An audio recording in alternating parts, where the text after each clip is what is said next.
Hello, everybody. Welcome to the live stream.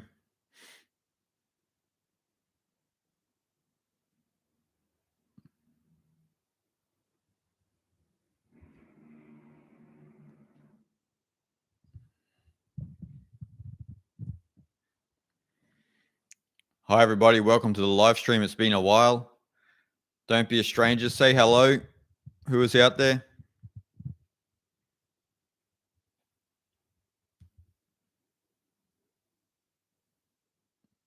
Hey, Senor. Good to see you. Quark. Nice to see you.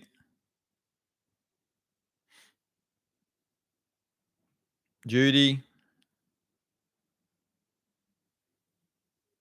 Rick Question. Love you too, my friend.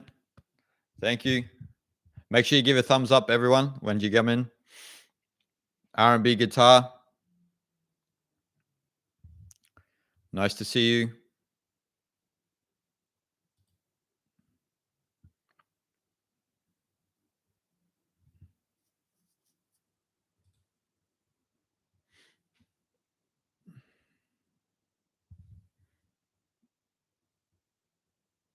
BB, hi. Thank you. Johnsky, thank you, my friend. Shittens of Siam, greetings. Dongquan, yes, that's right. Beautiful. So, guys, it's been a while since I've done a live stream. As you know, it's probably been about 6 months. So, just spontaneously catching up with you guys, see how everyone is. Hope you've been enjoying the content. Give me a thumbs up if you've been enjoying all of the content. Immigration advisor, hi. Lynn from New Zealand. Nice to see you. Dazzling chick, finally caught you live. Thank you. It's been 6 months, so I haven't done anything. I've been too busy, actually. So don't be a stranger. Say hello. There's 29 in the chat. 29 in the chat, only 13 thumbs up. Give us a thumbs up and let me know where you're coming from. Let me know where you are at the moment. Senor Spicy is in Chicago in the house. Love it.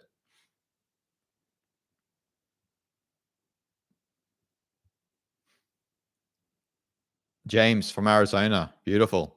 Birmingham, Alabama. Wes. Lovely to have you with us.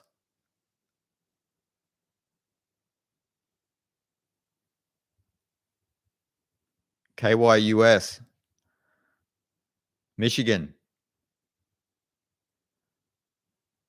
Originally from India, currently in New Zealand. Ah, there you go. Auckland, I'm assuming. Wellington, possibly. Galveston Island, Texas. Love it, Rick. Kishan, can you explain to me what is the Upman? I have a video on the Upman. We actually have a whole podcast on the Upman too. So you're probably best to go over there because I answer it thoroughly. Auckland, Kentucky. Yo, girl, I love your passion for Lautzer from Los Angeles. Thank you. Ramrod, back in the house. Nice to see you, my friend. Guys, make sure you give us a thumbs up. There's 35 in the room. China in the house. Love it. We're in China.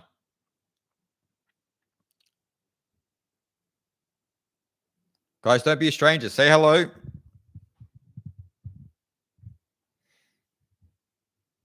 Let me know if you've all been enjoying the content recently. Plenty more coming.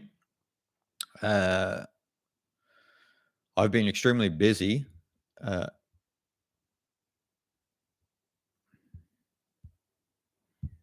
Love the Beyond Enlightenment videos. Got to catch up on the Taoism videos. Thank you. New Zealand. A lot of Kiwis in here. California in the house. I'm reading Zhuangzi right now. That's awesome, Rick. Where's great content? Raul, good to see you. Argentina in the house. Love it. Jason from London. It's pretty late over there, Jace. Kishan, Trinidad and Tobago. Oh, beautiful. Been watching for a long time. Well, it's great to see you, Senor.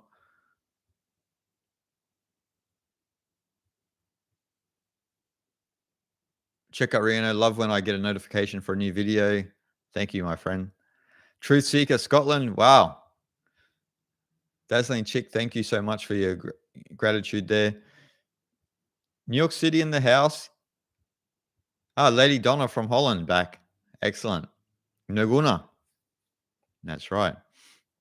Rotterdam, Atlanta, Shandong. Yeah, where Zhuangzi was born. Beautiful.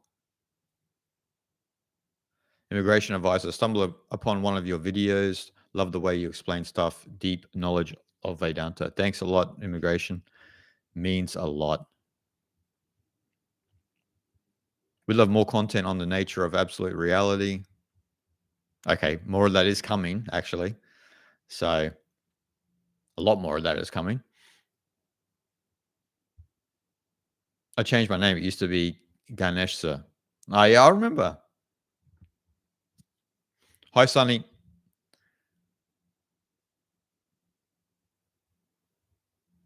Guys, there's 40 in the room, only 18 thumbs up. Make sure you give us a thumbs up. And remember, after this live stream goes off, it'll disappear.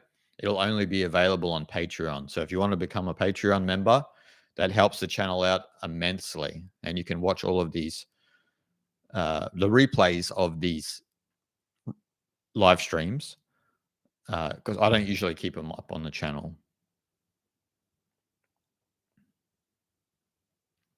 Gokul, Mumbai in the house. Do you know Tony Parsons?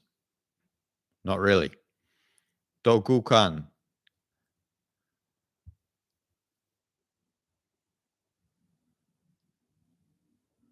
Jay, have you studied Christianity or Islam? What do you think about them? Yes, I have. I've studied comparative religion 20 years ago, and so I'm more inclined towards the Eastern spiritual tradition. So that's why I teach the Eastern spiritual traditions, and I have some videos critiquing, particularly Christianity / Islam in relation to Eastern spirituality and their traditions. And so I highly recommend going over and watching some of those videos. Like I have a video called Taoism versus Christianity, which I think a lot of you would enjoy. A lot of the problem that I find on the channel with what the traditional knowledge that I'm teaching is a lot of people in the West, particularly, will try and frame things through the Christian lens, unconsciously too, right? So they'll have a certain perspective of God, of like a monarchical perspective of God, and so they'll frame everything they read or learn in Eastern spirituality through that lens. And that's a massive mistake. You have to come to the Eastern spiritual traditions with a clean slate. Otherwise, you become like the original British philosophers and scholars who uh, went to India, particularly in the 1800s, and were translating the great text from a Christian lens. And so you see all of these strange translations of the Bhagavad Gita and the Upanishads, and they talk about God as if, God is the Lord, so to speak. And that's not actually how it's languaged in Sanskrit. So we have to understand the traditions from their perspective. And that's why, that's my passion with the channel is I hope you guys really dive deep into the traditional knowledge that I'm teaching. And I hope you take it really seriously, because a lot of people these days are using spirituality just as some sort of release valve, and their life is not geared around it. And they wonder why they encounter a lot of problems, because they're not really sincere about the actual traditions. They may be interested in some sort of new age perspective of the Eastern traditions, but not the actual traditions themselves.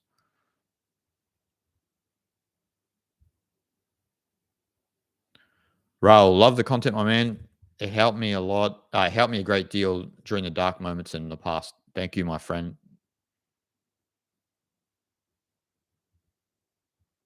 Lane, roll tide. Lane, good to see you.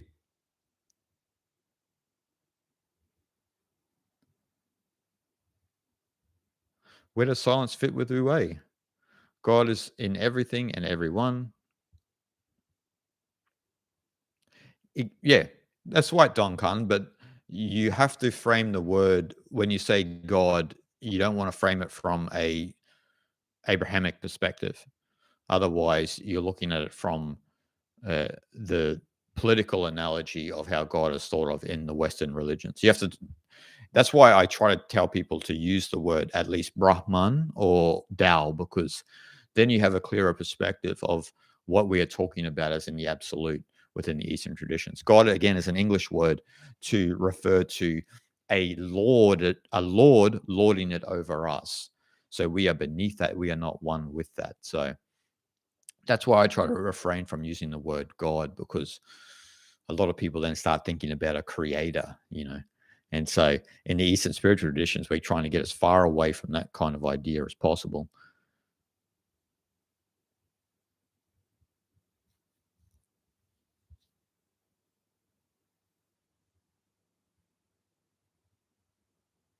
Whereas your partner, she's not home at the minute. She is at work. Jay, yeah, New Age is a commodification of Eastern spiritual traditions basically for money, 100%. And I've seen this all around the world, Jay. Uh, Even teaching myself, it can be frustrating, I must say, because I encounter people who have a perspective of what the Eastern traditions are, particularly Taoism, because Taoism has been completely butchered due to certain translations. And then I will have students say to me, "Yeah, but the Tao Te Ching says this," and it's like, but that's not actually what Lao Tzu said. And then they think that I'm then incorrect, and so then it becomes a very difficult process to alleviate.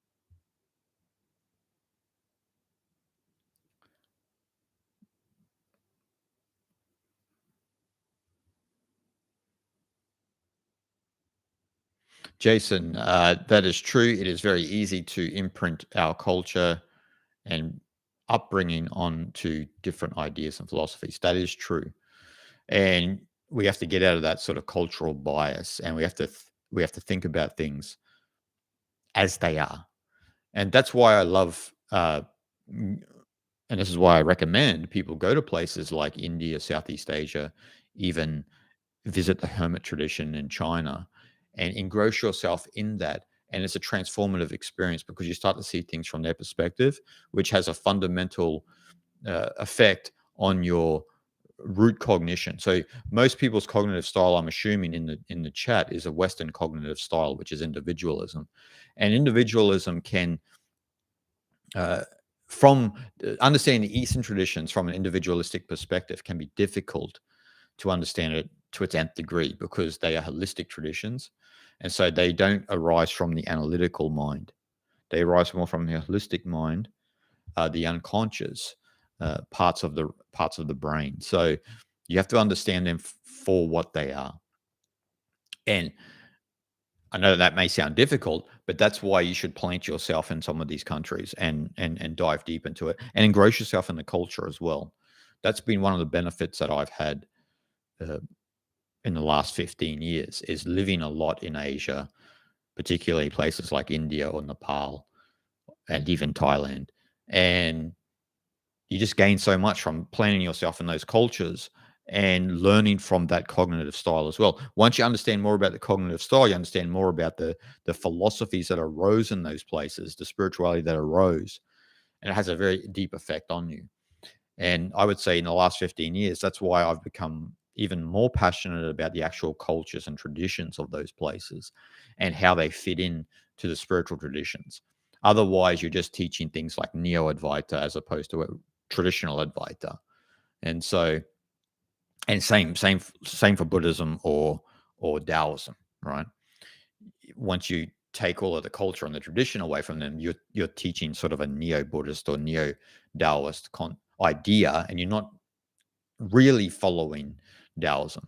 I knew a Buddhist teacher in England who was asked once about can we follow Buddhism without karma and reincarnation, and that he got a little he didn't get angry, but he kind of scoffed at the thought of that, because you cannot follow Buddhism without karma and reincarnation.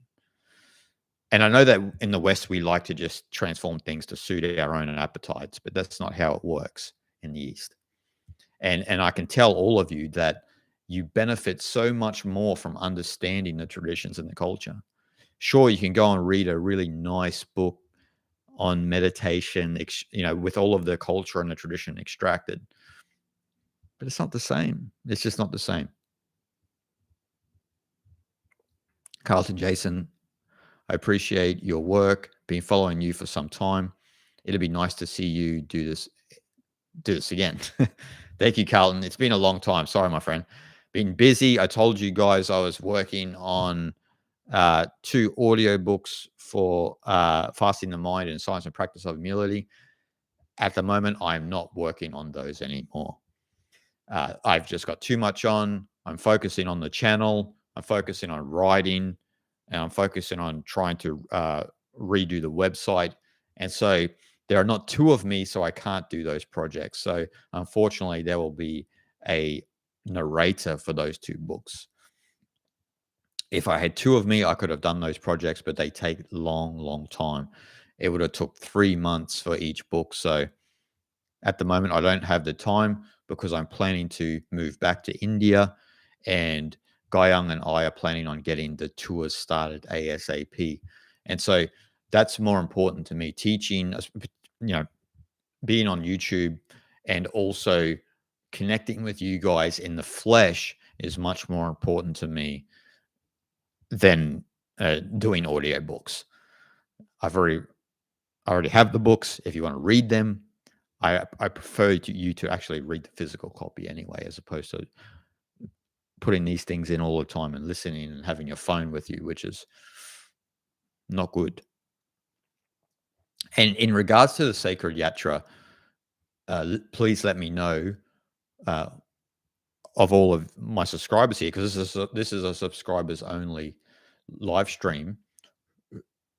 Which place are you interested in heading? Joining me in the sacred yatra, even though I recommend you go to all places, but first and foremost.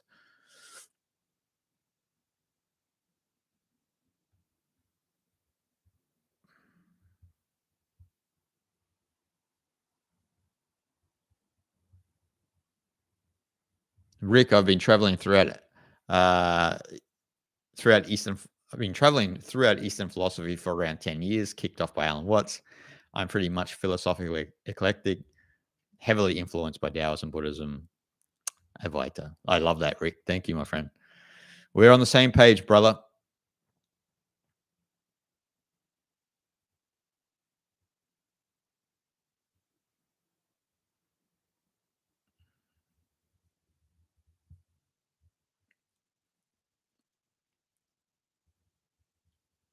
Keep the questions coming. Remember, give a thumbs up, people. We got 55 in the room, only 34 thumbs up. Give a thumbs up so people interested in this content can find it.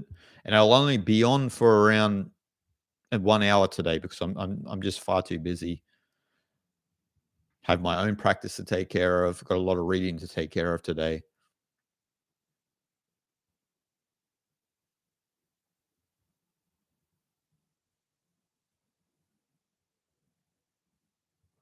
Rick, is this of how you describe yourself, or do you lean toward a certain philosophy over another? Weird question. Maybe you missed a word there, Rick. Gtron 212. Have you been to Rishikesh? Yes. Do you recommend it? Yes, I do. Some things with Rishikesh. As with the comment before, the spiritual commodification, there can be a lot of fake gurus in Rishikesh, or fake yogis, who are just in it for the business. But in saying that, there are, the sincere ones outweigh the fakers. But you need to be careful about the yogi or guru you learn from in Rishikesh. It's such a beautiful place. The energy in Rishikesh is amazing. The Ganga is powerful there. Uh, the water is a lot cleaner than if you go to Varanasi, so you can swim in it. Um, Someone I highly recommend in Rishikesh is Swami Atmanananda. His teachings are amazing, and he's a strict Advaitin. And so Rishikesh is beautiful. It's just such a beautiful place. I can't wait to get back. But there's just so many places in India that I haven't been to yet, and I'm planning to go to when I return.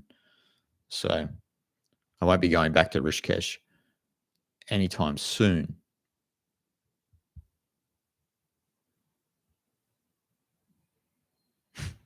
Chikarina. Someone at work today was reading a Bible, and I thought to myself, why so many words? I looked at the modest Tao Te Ching in front of me and felt relief. Yeah, it is true. It is true. Jesus Christ, thoughts on New Age? I don't have much time for it. The New Age spirituality is the over-sensationalization of Eastern philosophy. That's all it is. And I didn't coin that term, actually. That was what Alan Watts coined a long time ago. And I thought about that when I came across spirituality when I was younger, what he said. And as the years went on, you can really see that. You can really see how New Age spirituality is more about money as opposed to teaching the tradition and being sincerely following the path as a teacher yourself, right? So, and that can be difficult, actually. Like, you can get, I teach Eastern philosophy. So as a teacher myself, sometimes you give so much to the students, you forget about yourself. Now, for whatever, in New Age, it's completely different in some sense because they're giving a lot, but then actually they don't practice themselves. And I've seen people who have dealt with famous New Age spiritual teachers, and I tell you what, they've got some stories to tell. But I won't throw anyone under the bus.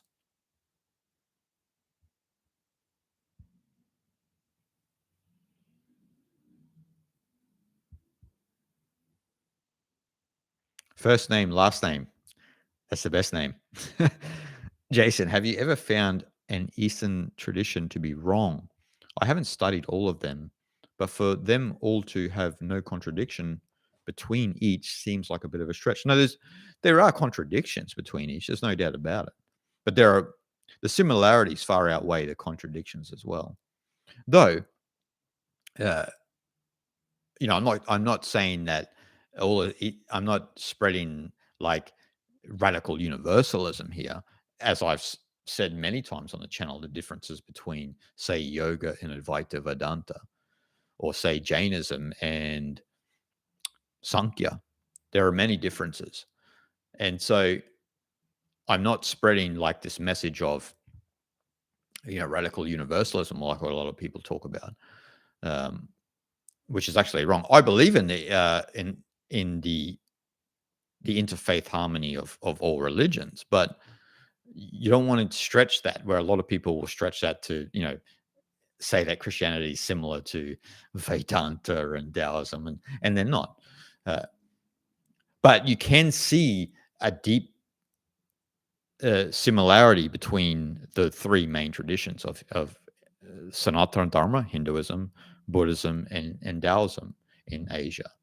And when you study the evolution of spirituality throughout Asia, how it moved around and its cross-pollination with other traditions, then you can understand why there's a lot of similarity.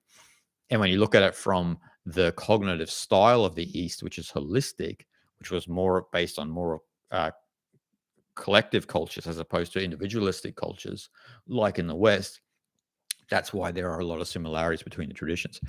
Now, like I said, in saying that, you don't want to say, for example, that they're all similar. Like, for example, a lot of people will say Patanjali yoga, right? What people term as classical yoga is a Hindu tradition. But then when you study that deeply, Patanjali yoga is more similar to Buddhism and Jainism than it is to Hinduism because of one specific problem, which is Ishvara Pranidhana, which is one of the 8 limbs of yoga. And so Ishvara Pranidhana is the worship of the absolute or the Lord. But in the Yoga Sutras, Patanjali doesn't really say who he's referring to, because he's either referring to Vishnu or Shiva, because the Vaishnava path and the Shaiva path are the 2 main paths within Bharat. And so he doesn't really say. And so it's very mysterious. I'm not saying that the Yoga Sutra, I mean, personally, Yoga Sutra is one of my favorite texts, one of the best meditation manuals I believe that has ever been created.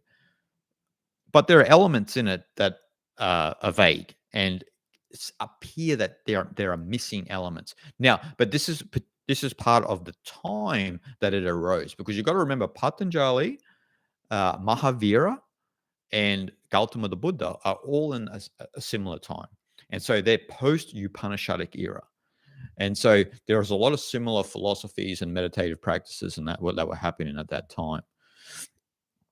And so you see a kind of a similarity between those 3 traditions, but also a disconnect from the Upanishadic era. And that's why when a lot of people actually think of yoga these days, I'm not talking, about the culturally appropriated yoga in the West, but even those people who practice that which is hatha yoga in the West, they think of yoga in the sense of union. And so union then would be more of a focus on Ishvara Pranidhana. And then we get back into the older traditions, the older Shaiva traditions, going back to even the Indus Valley, where we see the Pashupata seal. Now, Pashupata means Lord of the Beasts. So this is a Shiva tradition, which means to have control of your animal desires. And once you have control of your animal desires, you unite with the absolute, with Brahman itself, or in this sense, Shiva as a representation of Brahman. And so in this Pashupata tradition, this is what people would think of as yoga, right? So you have a difference there with classical yoga in air quotes, which is Patanjali yoga, and the yoga that is traditionally Hindu. Now, look, I don't want to say that Patanjali yoga is not Hindu, but you do see more similarities with Jainism and Buddhism because of that particular time, as I said, with Gautama the Buddha and Mahavira. So to answer, that's a long-winded way of answering your question, first name, last name, but that is to say that there's no contradiction would be ridiculous. Of course, there are contradictions because there are dualistic paths, there are non-dualistic paths, as I just mentioned. So, but the beauty of it is you can extract gold from each tradition, and once you understand each tradition at its depth, then you can actually find similarities. Like I said, if you look at yoga from a Hindu Shaiva perspective, it is very similar to Jnana Yoga, to Advaita Vedanta, as opposed to Patanjali Yoga, which is more similar to Jainism and Buddhism.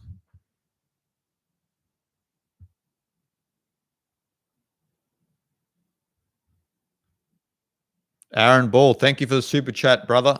I appreciate it.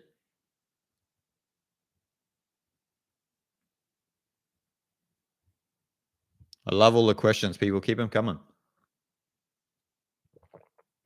Have you ever been to Bali? No, I haven't.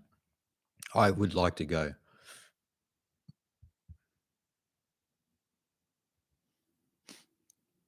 Quark, is consciousness just another word for what is? Basically, consciousness, in the spiritual sense, is kind of like thinking about the fish that are not conscious of the water. So we've heard that phrase many, many, many times, and that's what consciousness basically is. But I guess the problem when people say consciousness in the modern context, they think mainly about the mind. They don't think about the absolute pure consciousness that we're all encased in, which is Brahman itself. Charles, good evening from the Acadian forest. Ah, love it. Jesus Christ, Udang Mountains. Beautiful. G-Tron, let's go to Rishikesh. Oh, man, I'm ready.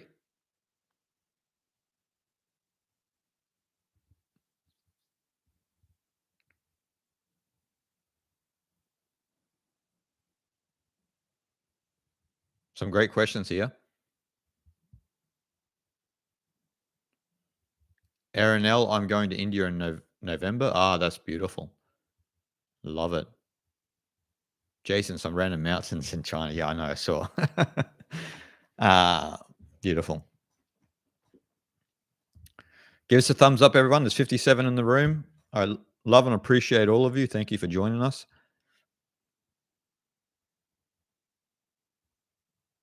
Aaron L, how does one deal with a distracted mind? I'm critically self-aware, but my mind just keeps wanting to create. I would recommend reading my book, Fasting the Mind, and really implementing a lifestyle of silence and reducing your activity. You know, we are in this world now where we're constantly taking dopamine dumps. We're dumping dopamine all over the place. We can't stop fidgeting with our phone. We're going from one activity to the other. We don't embrace boredom.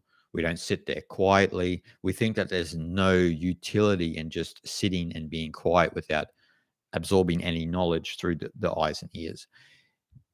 If your mind is active and keeps wanting to create, it means that you, in some sense, you've taken in too much energy through your eyes and ears, and this stimulates activity within your mind. It disturbs your chi in your psychosomatic organism, which makes you agitated and gives you this impetus that you want to create something rather than having a very balanced demeanor and with no need to create. Now, that doesn't mean you should not create. Of course, that doesn't mean. But if you're constantly wanting to create or the mind feels like it needs to create, then there are energetic problems within your system. And so you need to balance that out through having a more calm lifestyle and putting the effort into, what they call these days a dopamine detox. So getting off YouTube, getting off social media, reading an actual physical book, reading an actual physical book and leaning more into your spiritual practice as well. I find a lot of people these days are neglecting their spiritual practice because the technological world is encroaching on their life. And then they start making excuses why they need to be on the phone, or they need to be checking their latest email. You can't make excuses for yourself. You need to take your life into your own hands and put it in a positive direction.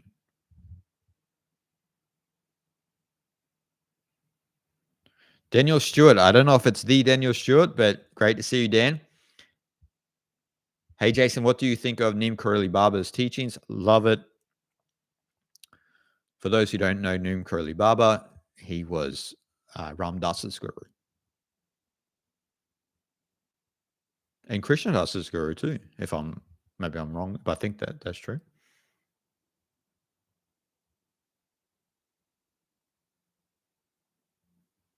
James, did JK have any views on Taoism, Jiddu Krishnamurti? Not that I know of, James, and I've read and consumed a lot of JK in my life. And interestingly enough, as we all know with JK, is a lot of his philosophy, teachings, if you will, is about or so closely related to non-dualism and Vedanta, Taoism, and certain non-dualist paths in Buddhism. Though it's stripped of the language, but you see it in his teachings, right? You see his explanations on holism, the idea of that the identity is the problem, uh, and so how the identity is limited, and so then we have a limited perspective of the world when we are constantly framing the world through our limited identity. And so this is classic Eastern spirituality, especially the non-dualist path. So not that he spoke about Taoism, but he kind of was teaching Taoism in some sense, right?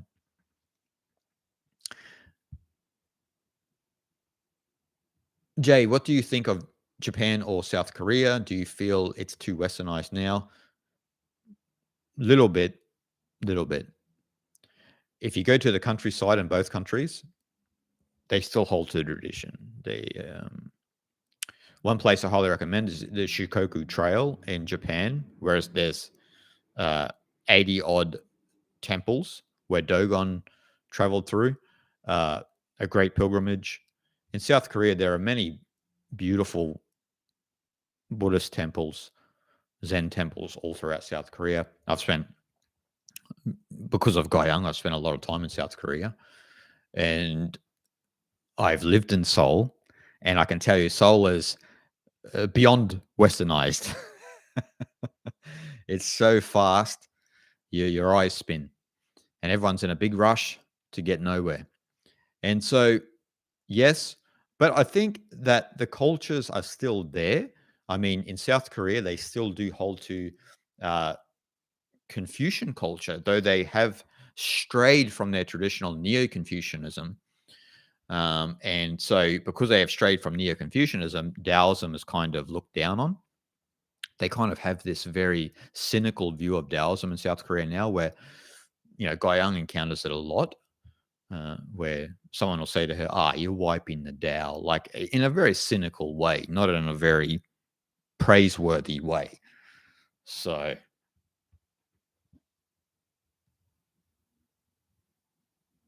Obo in the house. Hi, Jay, man.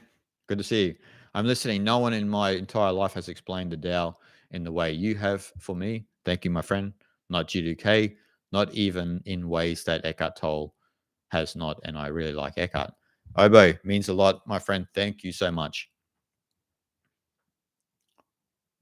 I don't really know a lot about Eckhart Tolle. I've saw some videos back when I was younger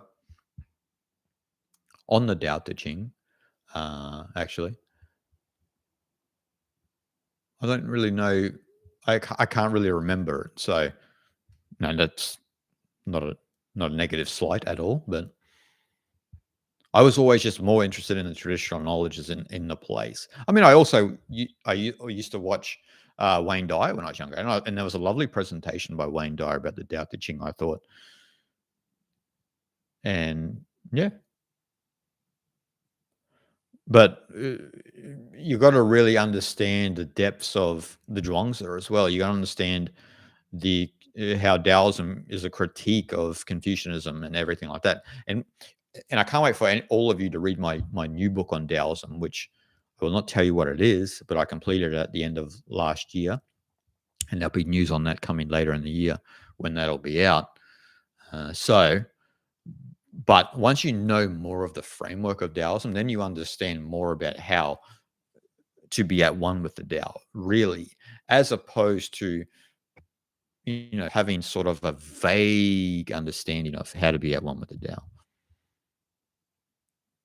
Elia, Chadam. Actually, when Guyang and I return, Elia, we will probably do depending on time of year, obviously, we will do the Chadam straight away. Highly recommended for all people. Hello, Schmeltz. Good to see you. Michael Rug. Good to see you.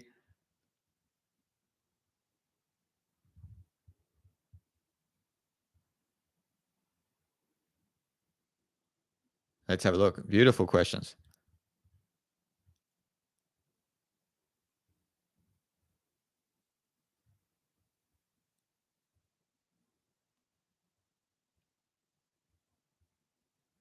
All right. There's a lot of mist here.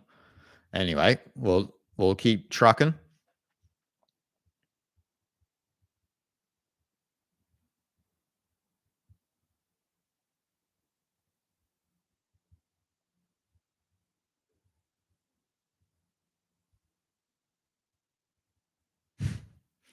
Okay. Let's keep going.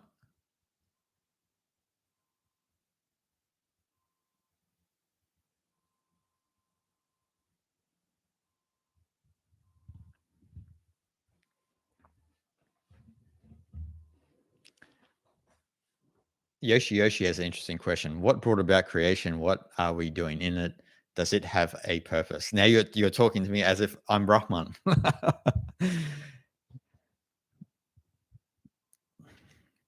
Well, it's an interesting question because if we look at it from the Advaita Vedanta perspective of Gaudapada, then there was no creation. There was no birth, no death. He has a very non-creationist teaching, which is what Advaita Vedanta is. It's all Maya. I'm not saying it's all Maya, but I'm saying from the Gaudapada perspective, there's a couple of ways to look at this. Uh,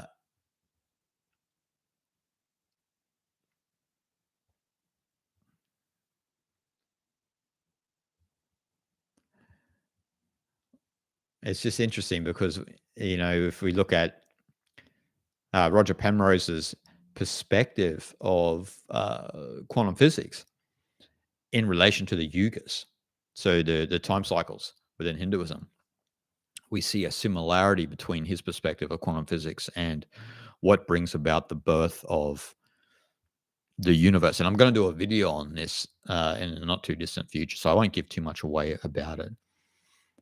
But there's a way about how the universe fizzles out, how matter disintegrates, but within the disintegration of matter, there's the kernel of creation itself. And this is why we keep going through yugas. We keep going through time cycles of universes. So, and I know a lot of people think that this universe was the only game in town, but when we look at it from the yuga perspective, this is not even the drop in an ocean of the only game in town. There's been many universes before us. And in some sense, if we look at it from the Gaudapada perspective, there probably was never because we frame reality through time. Humans frame reality through time, so we have a linear view of time. And so, is it possible to get outside of a linear perspective of time and have a non-linear perspective where there was no beginning or end? Now that kind of blows our mind, right? Because we can't think of we don't even know what that is like.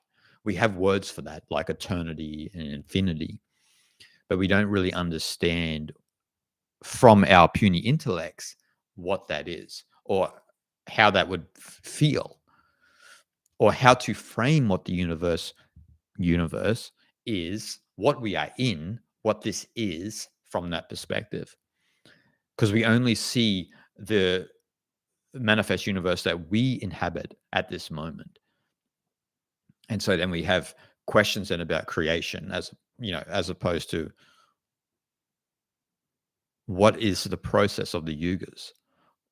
What is this coming and going, the rising and falling of universes that have been going on for who knows how long? And again, see, even me explaining who knows how long is framing it through years.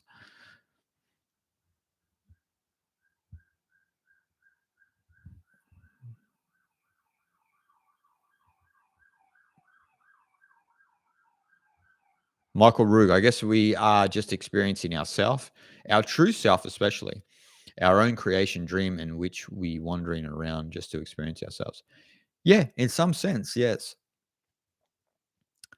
But uh, to borrow Shankara's great phrase,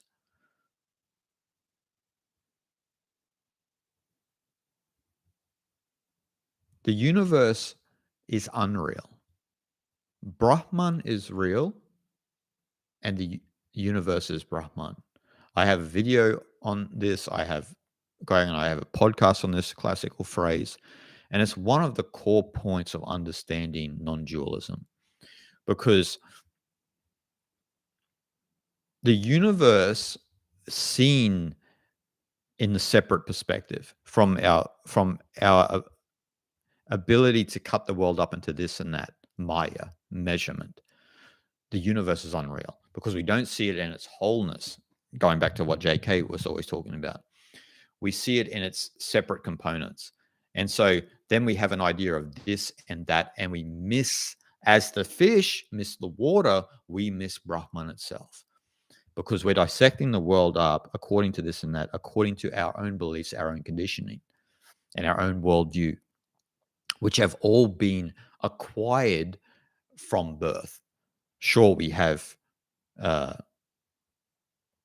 Shen traits, spirit traits from our lineage that we pick up. And so we have our root Shen, like to use Taoist terms, our root Shen, and then that makes our initiating Shen. But then we also have our acquired Shen from the life we live. And so this acquired Shen, or the conditioning that we encounter, plus elements of the initiating Shen that we get from our parents and our lineage, then that can eclipse our reality of the ultimate reality. As I said with the Shankara one, it's a paradoxical statement for a reason, because when the universe is not seen as Brahman, then it's an illusion, because you see Maya. You've forgotten the Tao. You see the world as this and that. And then because you see the world as this and that, you suffer accordingly. It's a no-brainer. But once you see the universe as Brahman, it's real. The universe is real, right? And so when you say, Michael, our true self, that's the perspective. Our true self, from that perspective, and seeing others as the true self, is when actually the world is real. It's an illusion when we see it as Michael, Jason, and forget the fact that deep down we are all the ultimate Atman, the self, which is identical with Brahman. And so we are dreaming when we think we are this jiva, this persona system. Does that mean that we can eliminate that jiva, that persona system? No, but it means that you can orient your perspective of where you witness reality from. Are you the witnessing perspective of the ultimate self, or are you the jiva that is engaged in all of the drama in the world? It's an orientation, just a difference in perspective.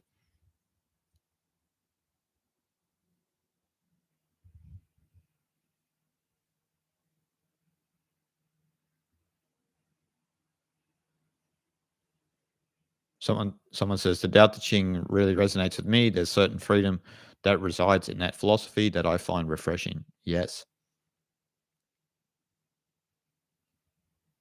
Obo, no wonder you don't have these chats so often. I feel they burn a lot of your calories. I'm reading Fasting the Mind currently.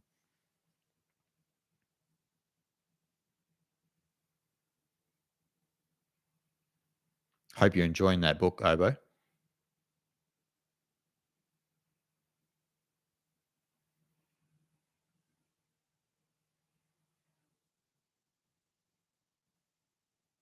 Yoshi, if the purpose of life is to awaken, why are there so few realized beings? That's the question, right? That's the question. Because the power of Maya is strong. That's why. The power of the illusion is strong. And then because the power of illusion is strong, even when people find out about that their fundamental purpose is to awaken in this life, some people think that's too much work, and it puts them at odds with the world. You should not be afraid at being at odds with the world. You don't have to think how the world thinks. My whole life, I've been at odds with the world, and I've been happy to do so, because I don't resonate with the hunt and the chase. I don't resonate with, you know, an argumentative discourse. Peace is highly undervalued in the world. And you can see the discourse online, you can see how people are so angry about every little thing that they just crave, they just lack peace. And when someone is very angry like that, they're hard to trust. A peaceful person, on the other hand, easy to trust, very calm. So why are there so few realized beings? Because they get invested in themselves as an ego, as a jiva, and they forget the Tao, they forget Brahman. But we need to remember.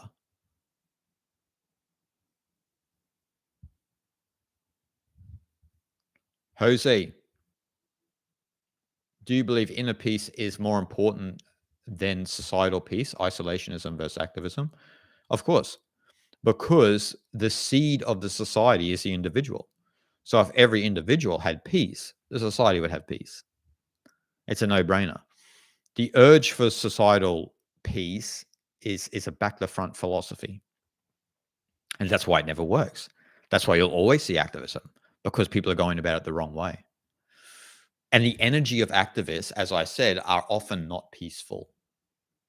You only have to have a look in the world. When you see activists, often they're not peaceful. Sure, there are a few outliers, but let's be real. Let's be real. Now, it doesn't mean that there's issues that don't need to be resolved, but it means that the energy behind what's trying to resolve those problems is coming from a fundamental failure, a fundamental fraud, because their own agenda is not peaceful. So your agenda is the problem. You need to get rid of your agenda. Concentrate on spirituality and peace. I remember once back, this would have been about 12 years ago, and this lady came to a satsang with Muji, and she was so social justice warrior type.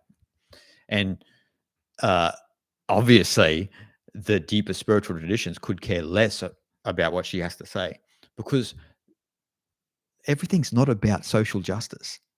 This is what's so stupid about the modern day. Especially from the younger crowd, they think everything is about social justice. It's like, how are you ever going to get wise if everything's about social justice? You're not even introspective.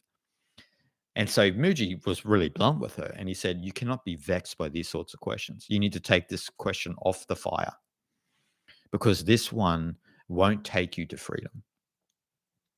And that's the fact of the matter.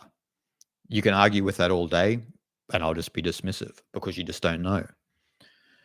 If you're invested in your own spiritual understanding, your own awakening, then you got to take those questions off the back burner, because they are not going to take you to freedom. They will keep you in an agenda. And who's to say your agenda is better than someone else's?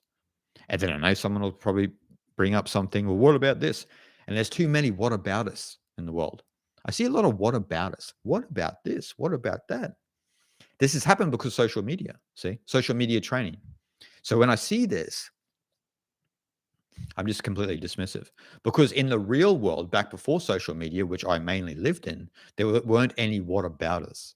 There were people who listened to each other, listened to each other's perspectives, not trying to sound better than each other.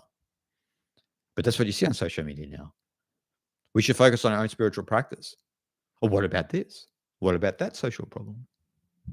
So where does spirituality fit into your social justice perspective? Do you want it just to die?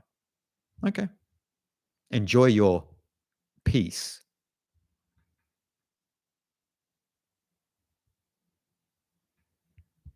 Aranel, I think you're right on that. Dopamine detox. I don't do social media, but I do love daydreaming. Nice one. The dopamine dump is a big thing these days because of social media. And it's good that you don't use much social media. That's great. But we can get into this bind of doing too many things as well, right? Like we jump from one thing to the next. One thing I heard from a Zen teacher was, in relation to this and fasting the mind, is, and this is an interesting practice. And actually, if any of you have the time to do it today, just try to do it, or tomorrow, is don't do what you want to do. Do what needs to be done. Seems such a simple philosophy, right? Like, and I've spent a lot of time in ashrams and monasteries, and this is the perspective. So even myself, I look over there, I can see the rubbish bin. It needs to be taken out. I forgot this morning to take the rubbish out. What needs to be done? See? And so, okay, this floor needs to be swept. The carpet needs to be vacuumed. I should do the dishes. I need to make my family breakfast. Do what needs to be done. And you'll see that once you start doing what needs to be done, you have you feel very calm. It's because you're not taking these large dopamine dumps. And that's why people feel calm when they clean their house, right? They clean their house and there's a therapeutic feeling about it. It's because you've done what needs to be done. You've neglected the cleaning of the place for too long. And then once you've done it, it feels great. And so it's such a simple philosophy, right? Like, so for today or tomorrow, do what just needs to be done, as opposed what you want to do. Now, you might not be able to do that for the entire day, obviously, but try to do it as much as possible, and you'll see how much effect it has on the mind. This is why I love traveling, because when you travel, particularly if you travel somewhere like India, you jump in a jeep in the Himalayas, or you jump on a train to go from Chennai to Bodh Gaya, which is like a 2.5-day trip or something insane like that. All you've got to do is sit. You can't do anything. And there's actually a real calming feeling when you just have to sit and you just allow life to move you where it will. Improve, just wanted to say hello. Came across your enlightenment video, and it began a real change in me. Thank you, Improve. Appreciate it, my friend. Thank you for being with us.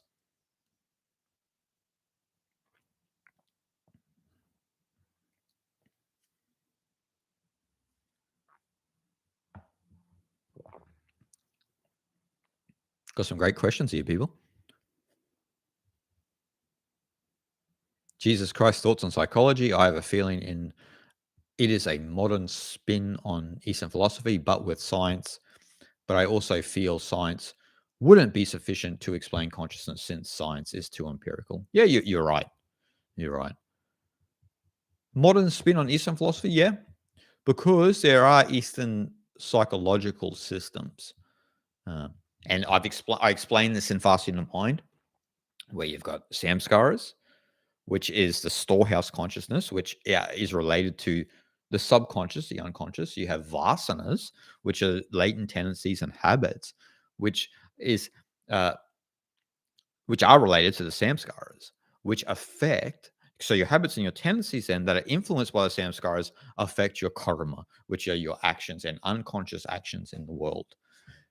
And so there are these psychological systems within the East that have been there for thousands of years, that if we look at from a Freudian or Jungian perspective, are pretty much a rework of those traditions. And Jung was pretty clear on this as well. Once he befriended Richard Wilhelm, when Richard sent him The Secret of the Golden Flower, then Jung had a deep fascination about Taoist psychology. And so, as I mentioned with Shen before, Shen being the fundamental spirit, we in Taoism we use a tree analogy, where you have the root system, and you have above the ground. Obviously, you have branches and the leaves and everything, the trunk. And so the above ground, the leaves and this and that's experiencing the world, is the acquired Shen. As I said, the conditioning you experience, everything that we experience in the world out here, right? And then beneath, where the root system is, we have the initiating Shen, which we get from our lineage, which comes from the root Shen, actually. And the root Shen are the deep roots sinking into the soil, but also the heartwood of the tree. So this kind of tree analogy uh, is a psychological analogy where, so beneath the ground is kind of like the unconscious, the subconscious, where the root shen affects the initiating shen, which then affects the way we experience the world, but we're also experiencing the world and having the world come in through our senses as well. And so, because Taoism is a holistic philosophy, and we use this tree analogy to showcase that, is that, and this is why some and this is why some people struggle in certain environments, is because your initiating shen and your root shen are not adaptable with that environment. Particularly people on this channel, I'm assuming, are more silent types, more quiet, more introspective, more focused on their spiritual tradition. So then if you're living in New York City, then the acquired shen and the initiating shen slash root shen, there's a friction. And that's and in some sense that cannot be resolved because I mean, you can tolerate it, but it cannot be resolved because your initiating shen, your temperament, it doesn't adapt to that environment. There are certain people who do, obviously, but there are a lot of people who don't, because humans are often trained to be busy, are trained to be noisy in their mind. Naturally, we aren't. If you go to nature, you'll notice straight away, once the noise subsides, that, hey, you know, I'm not naturally noisy and jittery and active all the time.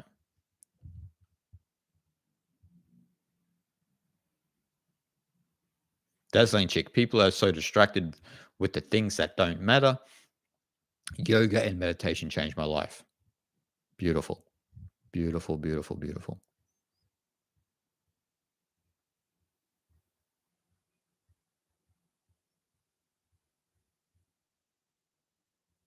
Give us a thumbs up, everyone. There's 73 in here, only 75 thumbs up. Let's shake the tree.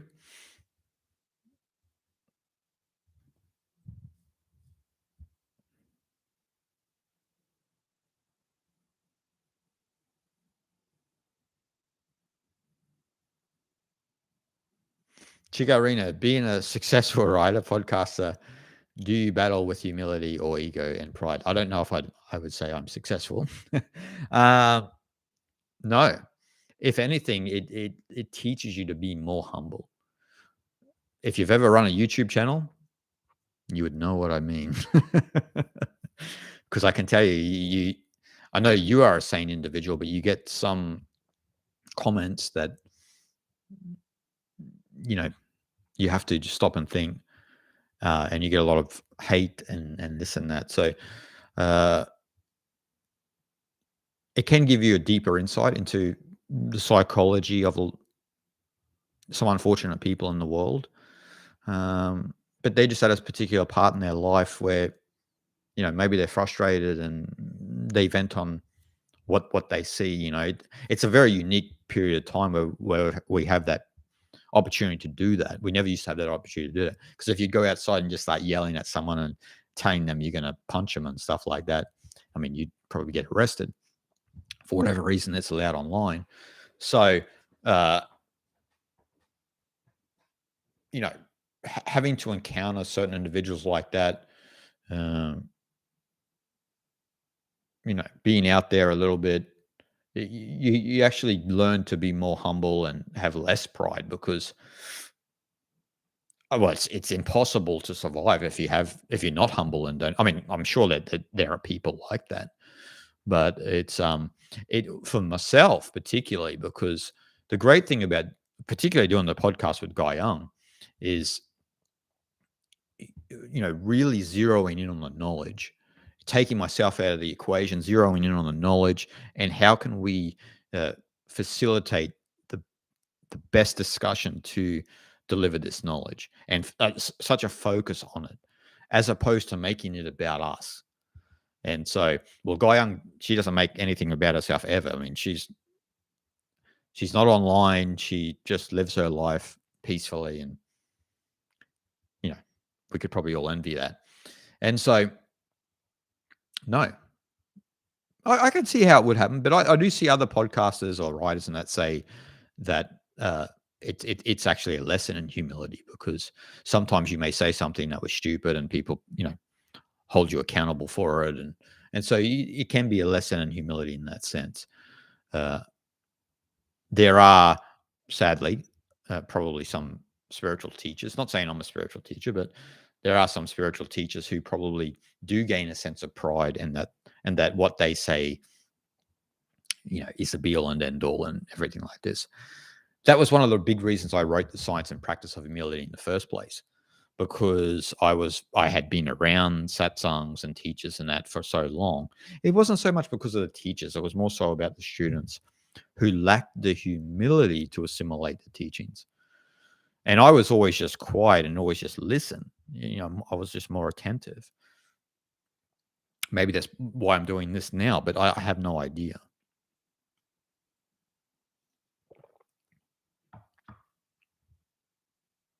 Yoshi, is it possible to live in this world without struggle and suffering? There is no doubt about it. No doubt about it. You have to really zero in on your spiritual practice, zero in on the nature of who it is that suffers, why you struggle, and begin to focus on that. Now, we all know why, because we're often in our own way, our jiva, our ego, our persona.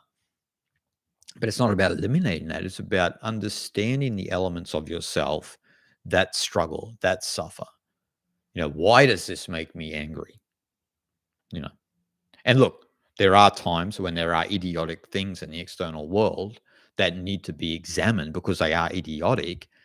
And that's probably what makes you angry. But still, in that perspective, you still need to practice and go, well, look, even though that is completely foolish, it still evokes anger in me. Viz Eon, I learn a lot from watching your channel. Thank you. Thank you, my friend.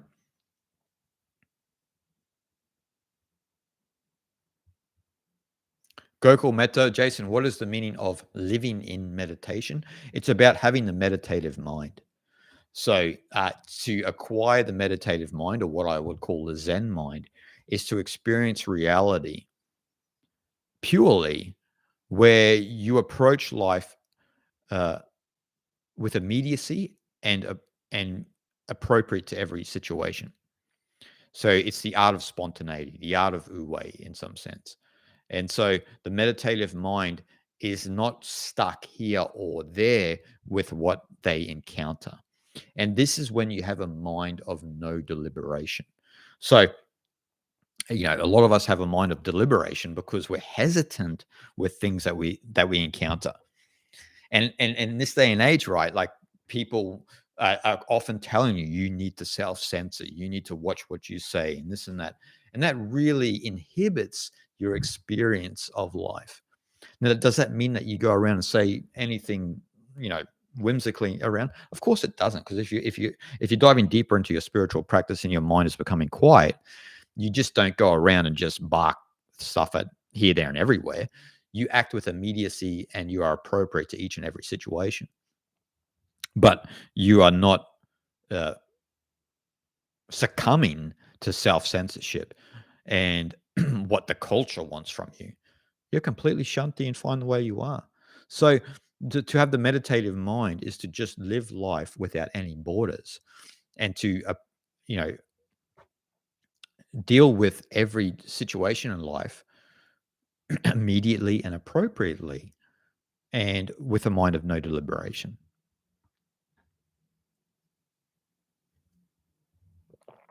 Old Man Jason, do you have recommended reading lists? Yes, on my website, oldmanjasongregory.org.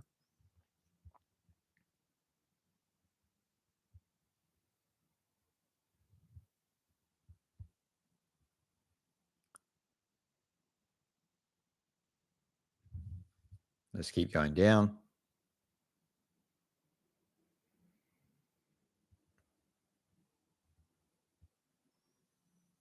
Raul says, what's the difference, if any, between Brahman and Atman? Are they referring to the same concept, or one contains the other? They're identical role.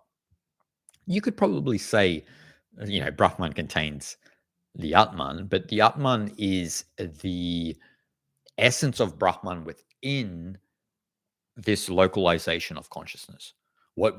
This focal point of the one consciousness, which a sentient being is, a human being. So this localization of the Brahman, that point is the Atman, but it's identical with Brahman, you see? So there's no differentiation. It's just a way of explaining that, you have that undifferentiated consciousness within you, and that is Atman, and it's identical with the entire irreducible essence of the universe. Senor, Lord Shiva is still dancing. There's no doubt. Always dance. The dance never ends.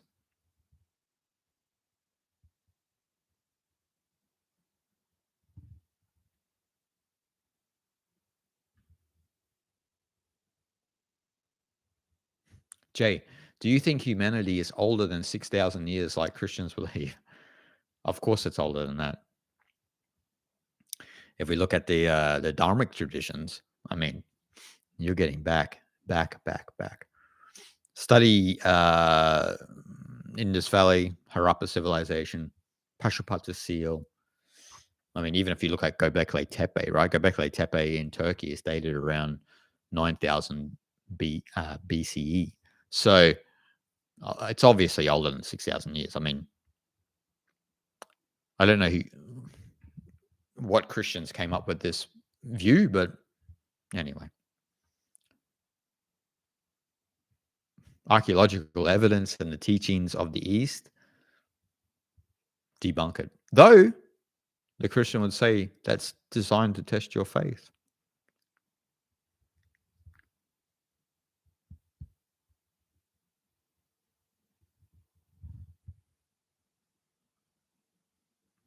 So Adi Shankara had a guru. Why gurus of a lot of great philosophers are not mentioned? Buddha also had Sankhya guru from Advaita tradition. No, sorry, the gurus are mentioned. Like if you look, and I've recommended this book before. If you read the Mandukya Upanishad Karika, that is basically Shankara's guru's guru, Gaudapada, who is one of the core components, the core teachers of Advaita Vedanta. And so you have Gaudapada and Shankara in the Mandukya Upanishad Karika. And so, we learn about these. I mean, look, some great beings, right? Like if we look at Ramana Maharshi didn't really have a teacher, though he learned from a lot of swamis in the area. So look, there can be some self-realized beings, but often they have teachers. Even if we look at the life of the Buddha, he had many teachers. Buddha was originally a Hindu. You got to remember that. So he was a Hindu in every way, and he learned from other Hindus, and they have teachers. Some of them aren't spoken about because some of them probably didn't have the impact that their students had. But if we look at, like I said, with Shankara, his guru's guru was Gaudapada. So we've got a super chat in the house. EV, thank you so much. Appreciate it. Tina, I believe. Thank you. Thank you for the super chat. It means a lot.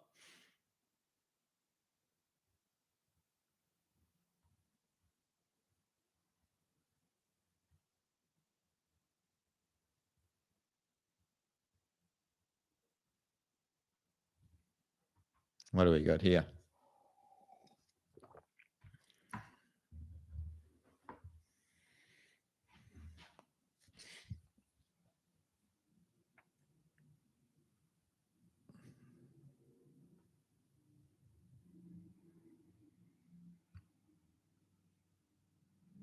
Eric Jordan, thank you for your work, insights. It really enjoy your channel is the first live stream. Very cool. Thank you, Eric.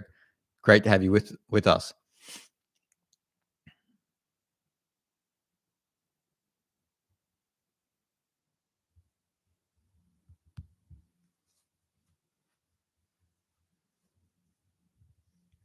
Michael Rugg, you're right in the sense our true self can't be experienced as it has no form. Our true self is not even here. It's just the world and the illusion of little appears in us instead of the other way around, just as a regular dream, we are not really in it.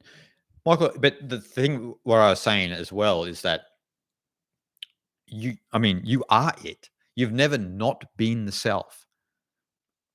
The illusion is that you've been Michael Rugg. Do you see what I mean? Once you begin to work on the jiva, you begin to abide more in the Atman and realize that that's all that's ever been here. Do you understand what I'm saying? Like, so the idea of Jason Gregory is a temporary phenomenon, a flux within the whole cosmic spectrum. But the self, the Atman that I am and that you are as well, and that everyone else is for eternity, is the only thing is the only thing that's ever been here. And I don't like to use the word thing, but the only self that's ever been here.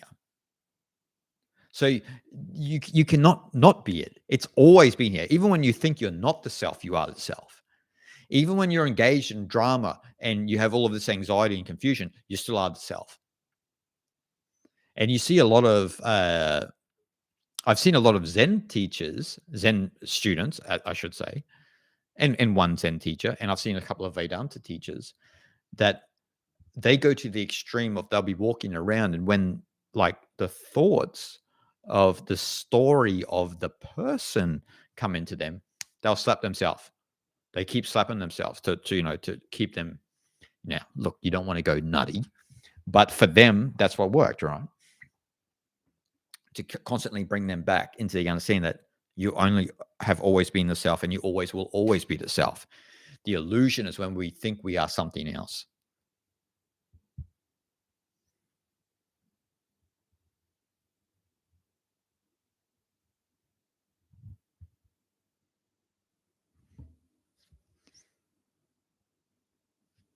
Light years ahead, it really takes some courage to continue on whilst others are mocking you, etc. But you know the ultimate truth, bliss. Of course. You can only wish them well, right? You can only wish them well.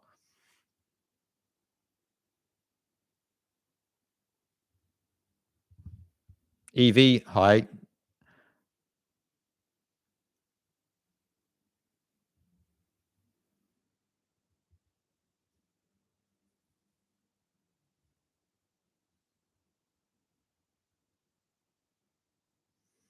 John C. Good to see you, brother.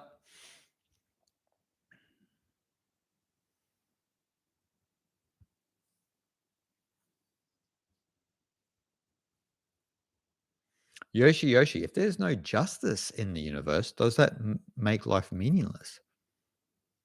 That's a strange question. That means everything is about justice. I don't quite understand the question, Yoshi. Everything is not about justice, because justice according to who? And does that make the universe meaningless? No, it doesn't. The meaning of the universe is the self. It is the Brahman. There is no meaning to life per se, right? Like when some people say, what's the meaning to life? Well, there is no meaning to life because life doesn't need a meaning. Humans think they need a meaning. Life is as it is. It doesn't need a meaning. It's not a book. It's not a story. We make up that illusion. Oh, what is the meaning of life? Strange question. Why do you ask? When you ask those questions, usually you've stopped experiencing life. Because the meaning of life is the experience itself. It's the feeling of being alive. That's what Joseph Campbell said. And the Eastern traditions are more inclined towards the meaning of being alive, the feeling of being alive, sorry, as opposed to looking for some sort of logical, intellectual answer as to what the meaning is. Once you're looking for that, then you've missed the point. And again, you're only looking at it from one perspective of your brain, this part of the brain, not this part of the brain. This part of the brain knows there's no meaning to life, and it doesn't need to be meaning to life because you are one with it. It's only an intellectual pursuit to understand what a meaning for life is.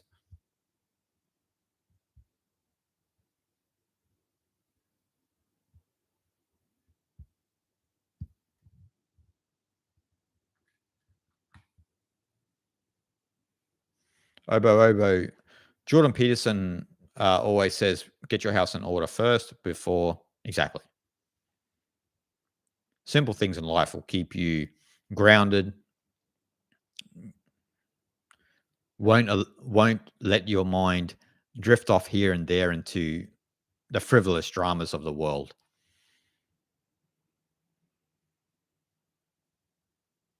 Good life. You make excellent points that frankly can't be explained or ignored. Well done. Thank you, my friend. I'm just glad there's some people here listening to it. And give us a thumbs up if you've been enjoying the content lately. Plenty more to come.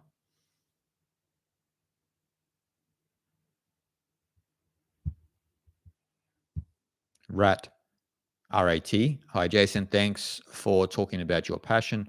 It's helped me look into things I might never have known about. Music to my ears, my friend. Thank you.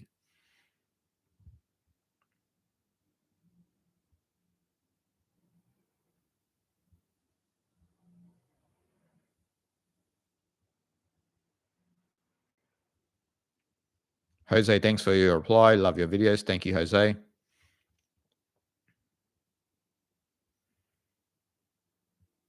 Good life, Jason. People of Okinawa live the longest. The Japanese culture is extremely forgiving. That is true. Japan and also Cyprus, I think, well, I might be wrong there now, but they were two of the oldest cultures in the world. And again, more holistic cultures. Diet is on point. Lifestyle is simple. Keep it simple, people.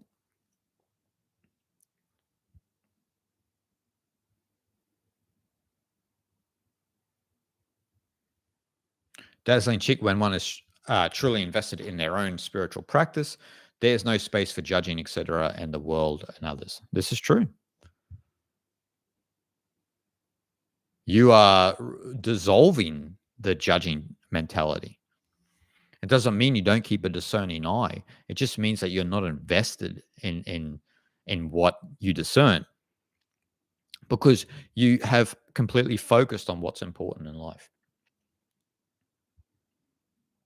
Instead of going around trying to change this and that, you need to change yourself. It's such a cliche, isn't it?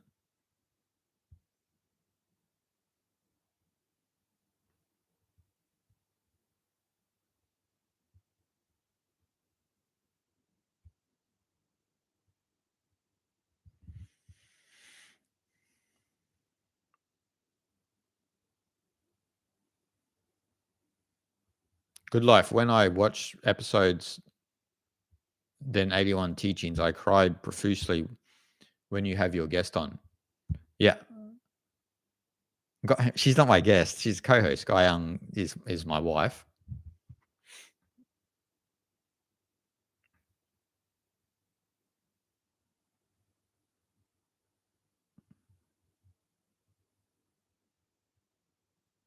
She's so pure. She would love to hear that. Thank you. Taoism is the way. Taoism does not judge on physical appearance or intellectual knowledge.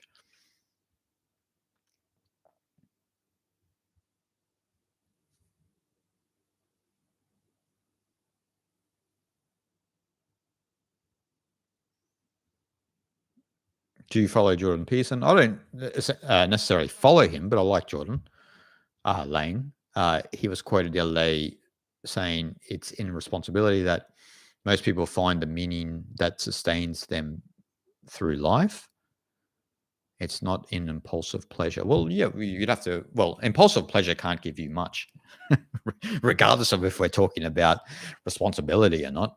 Impulsive pleasure, it means you're completely consumed with desires and untamed desires, right? Like, because, I mean, you're impulsive.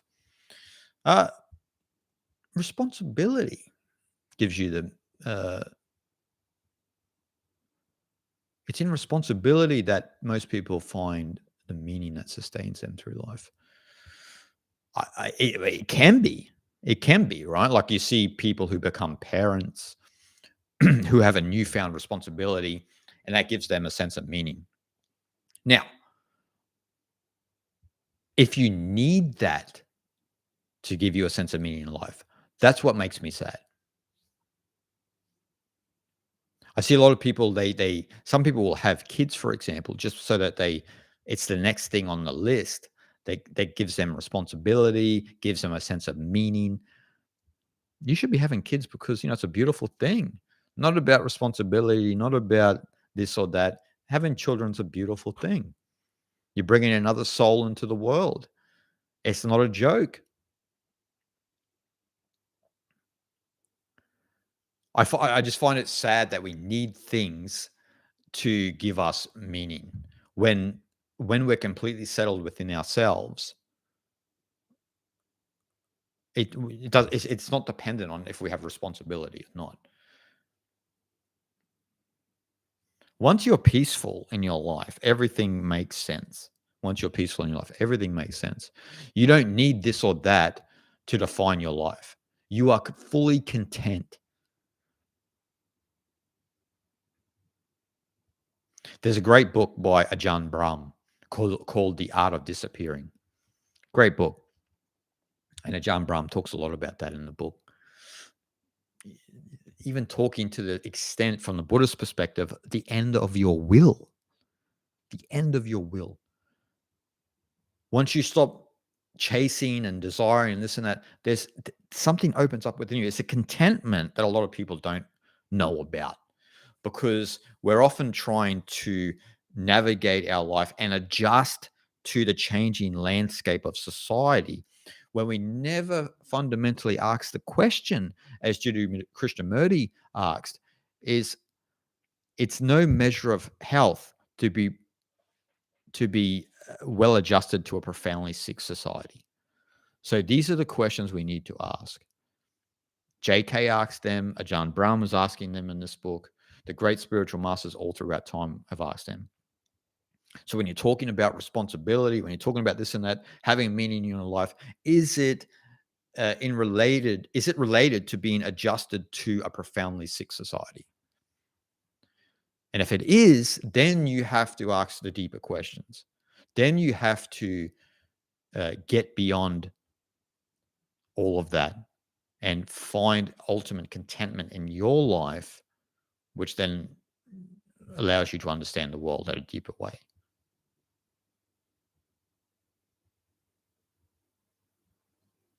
Akio Senpai, do you have any plans making a video on Ganesha and the deeper meaning behind his essence? Yes. I have plenty of ideas like that. Escapism, I've been studying the works of Samael Aun Weor for a couple of months. I've grown so much. I love Samael's work. I read that a lot when I was younger. Gnosticism. One of the books I really thoroughly enjoyed by him was Tarot and Kabbalah. And it's not in the New Age context. So when you think about Samael Aun Weor, you don't want to think about it as some sort of New Age teachings. He's coming from a traditional Gnostic perspective. But I haven't read all of the books by Samael, but I love his work.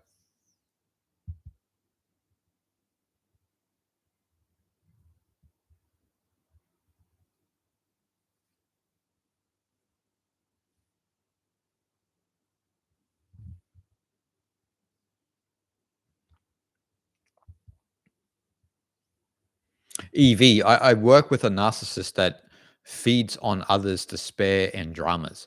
I stay silent, kind, and respectful throughout, but the jiva still pulls me in throughout the day from past self-defense mechanisms. Uh, that will happen, Evie. It will happen. Uh,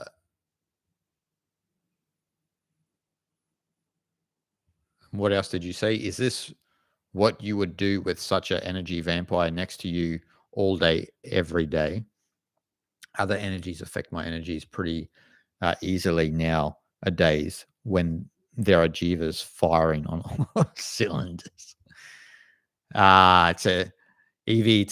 Sometimes it's a great training ground for your own practice. Now, look, I'm not using that as some sort of cop out.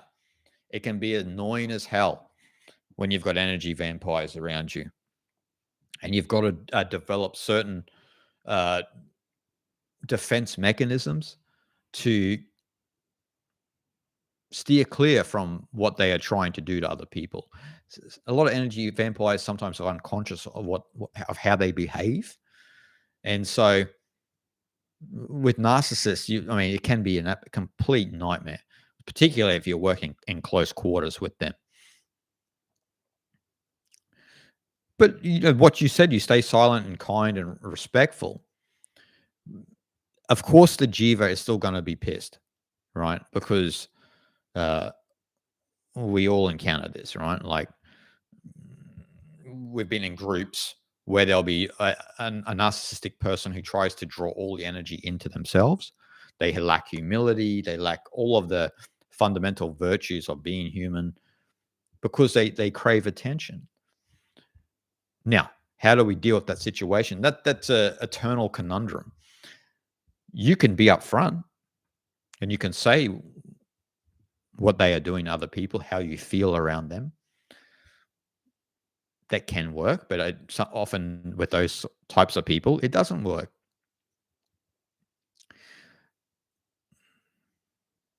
What I would say is continue in your spiritual practice. Continue, well, if in any way, if there's a way to distance yourself from that particular individual, that should be of paramount importance because you don't get a Mickey Mouse badge for sucking it up and hanging out with people who are energy vampires. You just don't. A lot of those people are, they're so insecure. They crave your attention. They want to prove you wrong. Say, for example, if you're on the spiritual path, they will try to draw a reaction out of you that is negative. And look, I've seen Zen masters, right? A narcissist will come to the monastery. And this is, again, immediacy and being appropriate in action, where the Zen master will just absolutely scold the narcissistic person and kick them out of the monastery. And then it actually shocks a lot of the other students. Inside myself, I'm like, solid work. Because sometimes it needs to be said. Now, I'm not saying that you need to say that, but it's also to say that even a Zen master can genuinely, discern a problem and deal with it and eradicate it when it is necessary. Because that particular individual in the monastery that time was not going to be beneficial for anyone else. A lot of people had come to the monastery to practice sincerely, to be quiet, to be in silence, where there's this one person trying to draw all the energy away from everyone else. Not on his watch. And so I'm not saying that you need to have a not on your watch sort of mentality, but don't also criticize yourself for having these kind of, like you said, that the jiva still pulls you throughout the day. Self-defense mechanisms and so forth. You don't need to really think about that negatively and criticize yourself too much about that. It's It's about how you deal with it, trying to keep your equanimity in that place, and in some sense, if the person is encroaching too much on yourself, I mean, it can't hurt in some sense to have a word with that individual. I believe. I don't know that the situation EV in its totality. So it's not for me to comment on if you should do that or not. But again, your spiritual practice is the most important thing. If this person is disturbing you, if you can't walk away, then you'll have to find other ways to deal with it. Obviously, in a non-violent manner, obviously. Um, and if nothing can be done, then, well, it's a great time for practice. And you could, well, what I will say is the longer you deal with that over time, the more uh, it'll have a deeper effect on your jiva and the less you'll react to it. I can say that from the perspective of having a YouTube channel where I've had death threats, I've had people threatening violence on me, I've had the most idiotic comments you've ever seen in your life, things that don't even relate, people taking my words out of context. And then when I first started the YouTube channel many years ago, I would try to comment to those comments to try and understand their view because I didn't really understand a lot about trollism, right?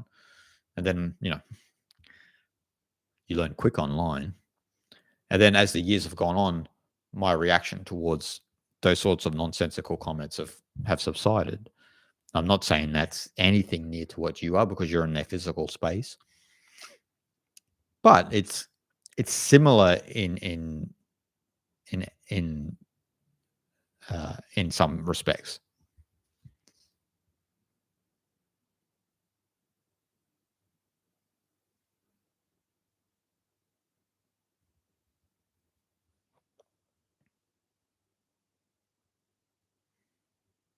Solomon, took me a while to see that, but I'm so curious why we're all here and why so many seem deluded. Or is it our ego judging people to be deluded? Is it delusion or growing up to maturation? It's a little bit of that. Having that spiritual maturity not to be judgmental of the world. Look, if you look at all through uh, the history of the spiritual traditions of the East, they often talk about the ignorant person and the enlightened sage. For those who watched the video just the other day on the new one on the Ashtavakra Gita, that phrase is actually talks about the difference between an enlightened sage and the ignorant person. Ignorant person here being the person who is deluded.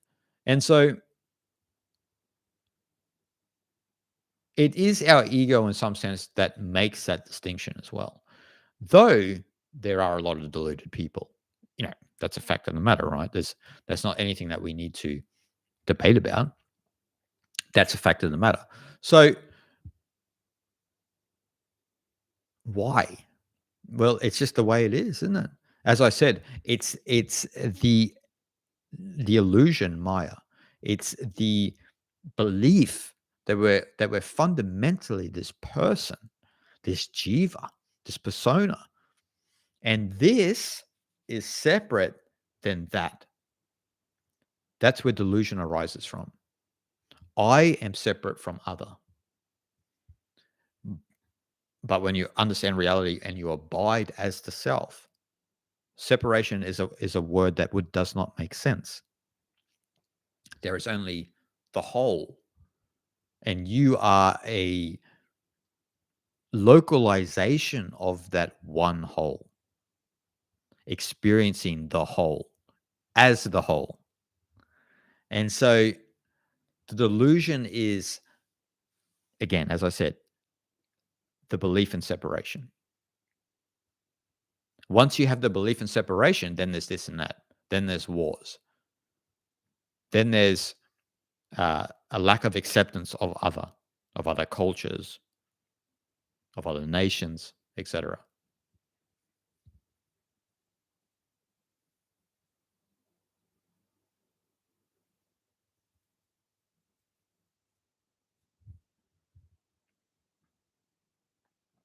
Yoshi, after attaining enlightenment, what does the aim of life become?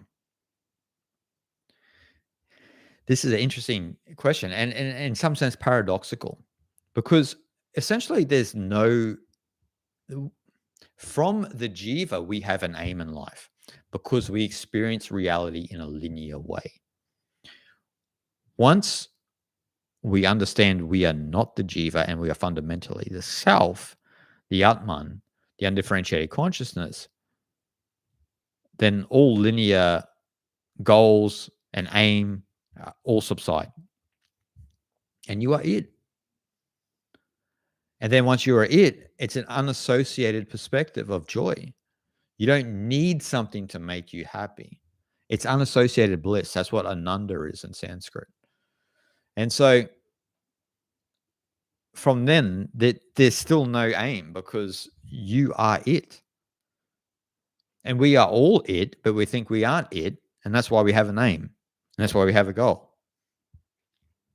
But then once we are it, we don't think in a linear view.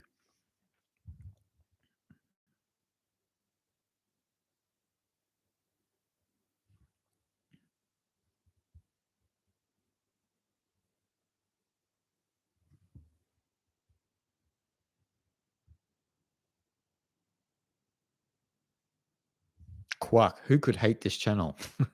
Thank you, my friend. Good life. Is samadhi a form of suicide? Not at all. Not at all.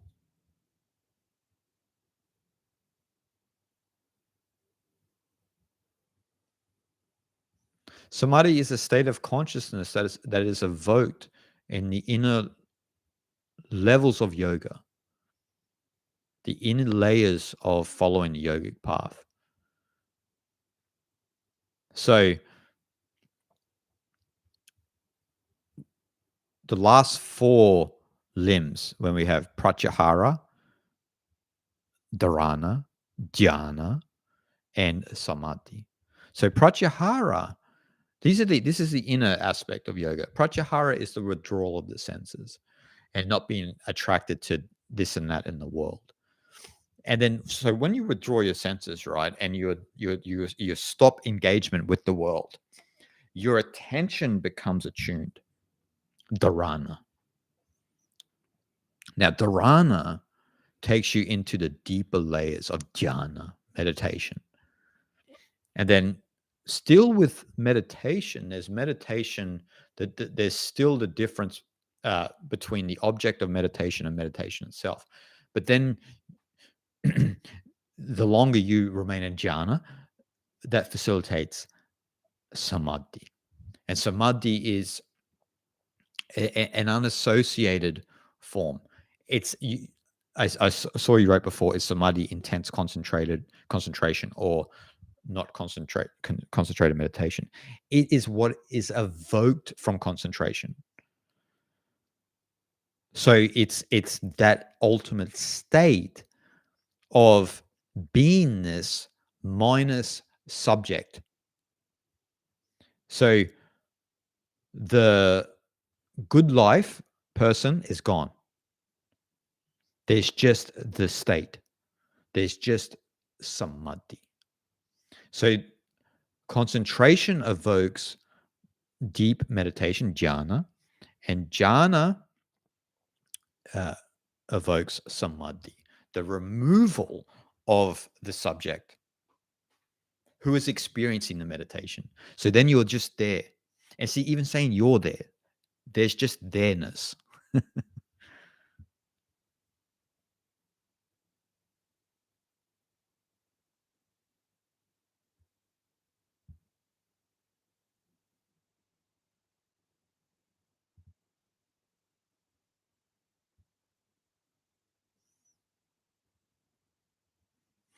Good life. Are we pure consciousness that can never actually die? Well, from the Eastern perspective, that is an on-point statement.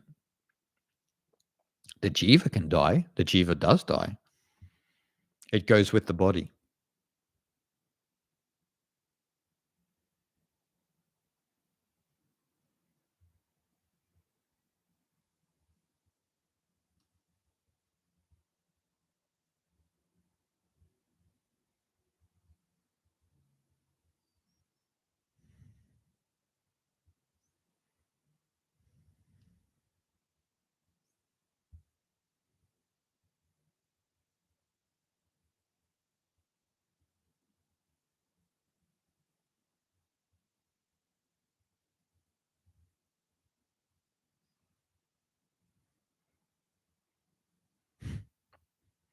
Get some funny comments here.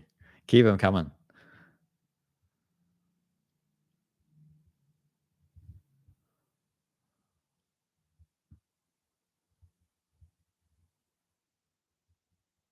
Donkan Dogukan, sorry, dissolution of separate identity is the birth of spiritual beingness. Beautiful. Trevor Beasley in the house. Good to see Travis. Travis Beasley in the house. Good to see you, Trav. Hello from Mississippi. I'm just tuning in. I didn't get a notification about the chat. Okay. It was more of a spontaneous live stream. I don't know why they should have gave you a notification, but again, YouTube.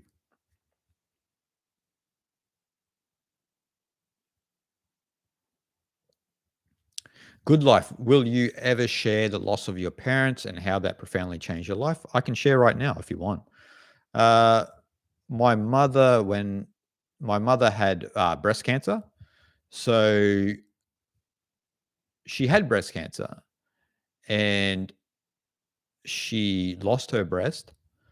And after a year, she came good, right? She came good.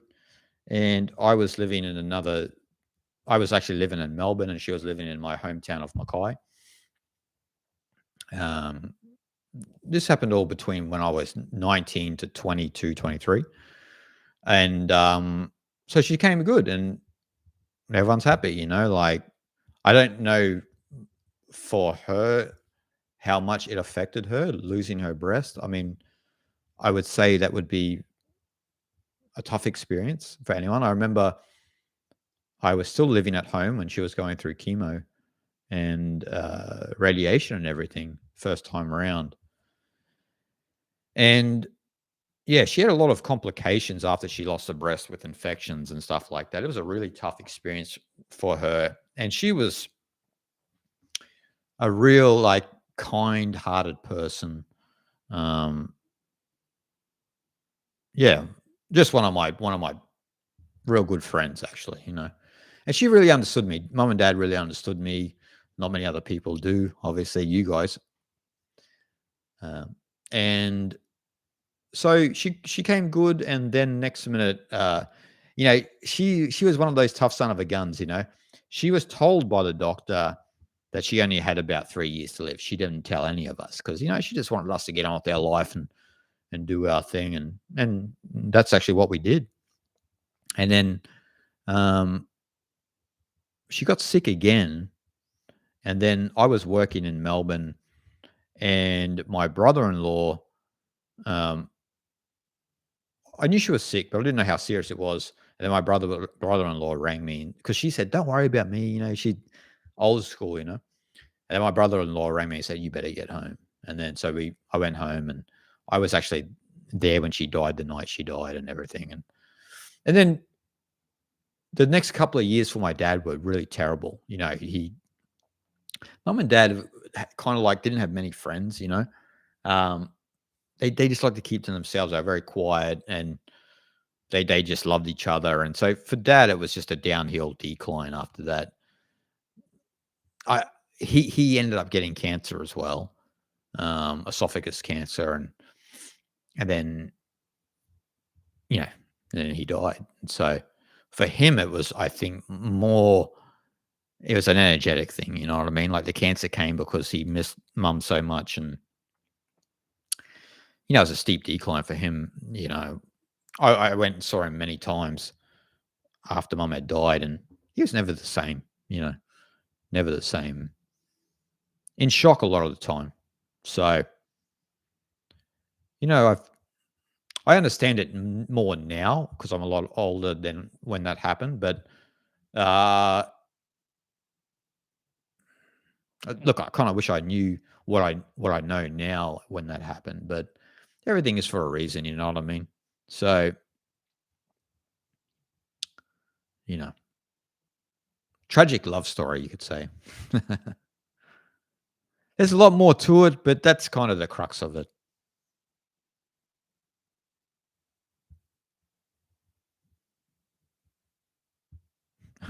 Do we are all starving eating menus. That's about it. Good life. You have a absolutely proper Aussie accent. Brilliant. I love it. Thank you, my friend. Old man. Wow, huge reading list. Yeah, and I'm actually going to add to that. Old man. There's a lot of books I haven't actually added to that. I've got to update the website. That's one of the things I've been saying for 2 years and has just never happened.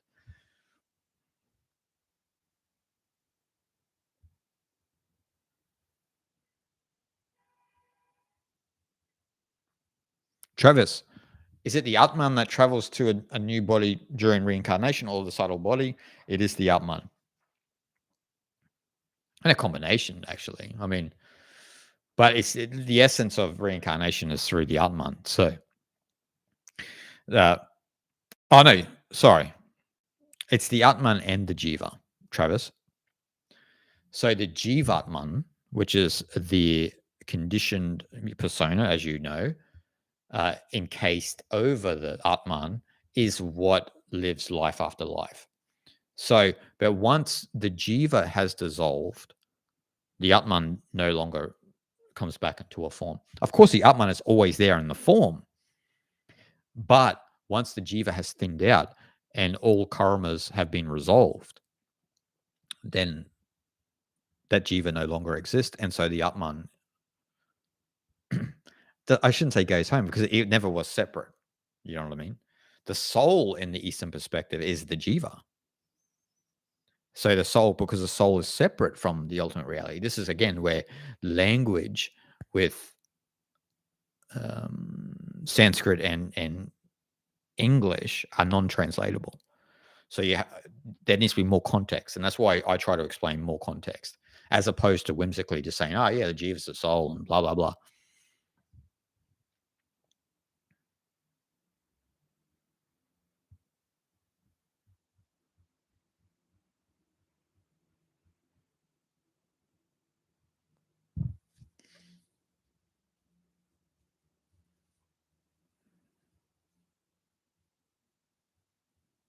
Quite could Atman just be another creation of the ego? No.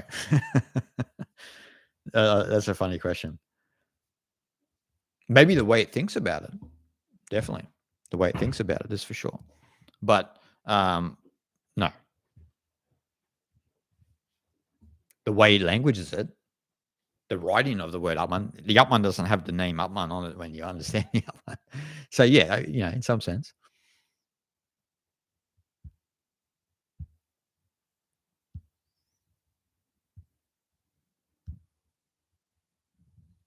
I'm wondering if you could have your mate on this live stream. She's not home at the moment. Sorry. She was on the last live stream, actually, for those who remember. But that live stream was like 5 months ago. I can't believe I haven't done a live stream since then. So I apologize for that.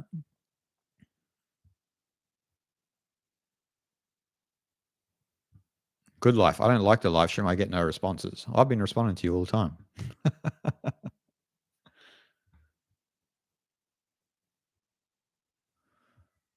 And Good Life says, I can't say I didn't try.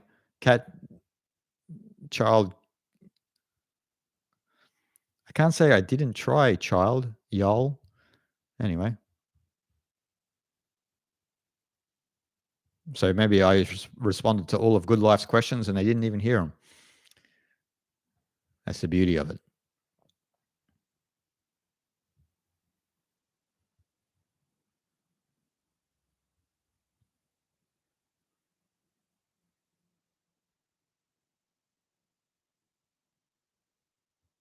Uday Patel, great to listen to your videos and continue my journey. Great to see you, Uday. Uday.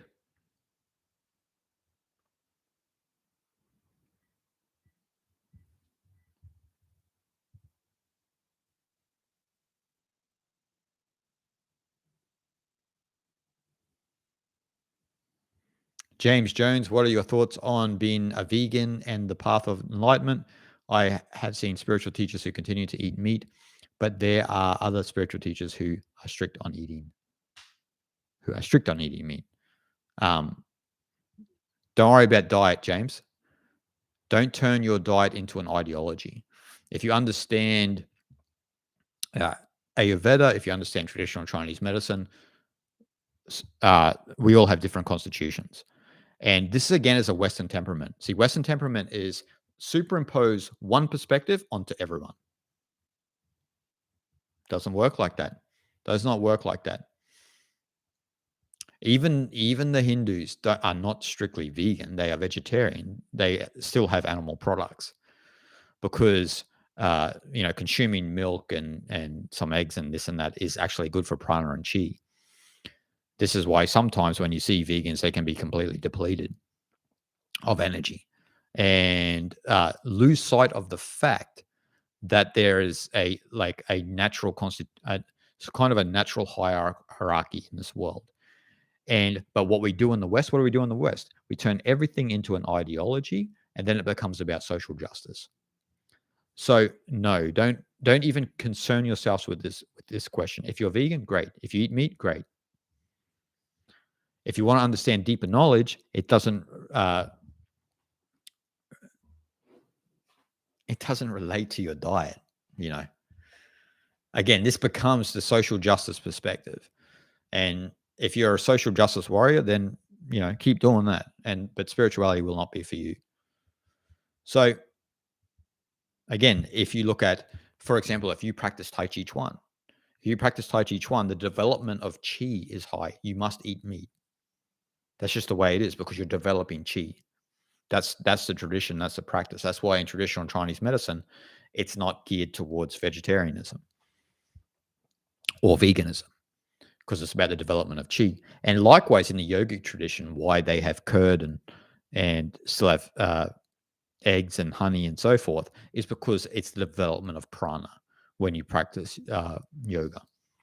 If you want to completely deplete your system, then take all of that out. And if you want to be super social justice warrior, plants are alive as well. So you might have to become a breatharian. Lyle, hello everyone. Greetings from Katy, Texas. Good to see you, my friend. Just Fred, enjoyed reading Spiritual Freedom Digital Age. Just Fred, thank you, my friend. Make sure, don't forget to leave a review on Amazon and Goodreads for me if you don't mind. It all helps.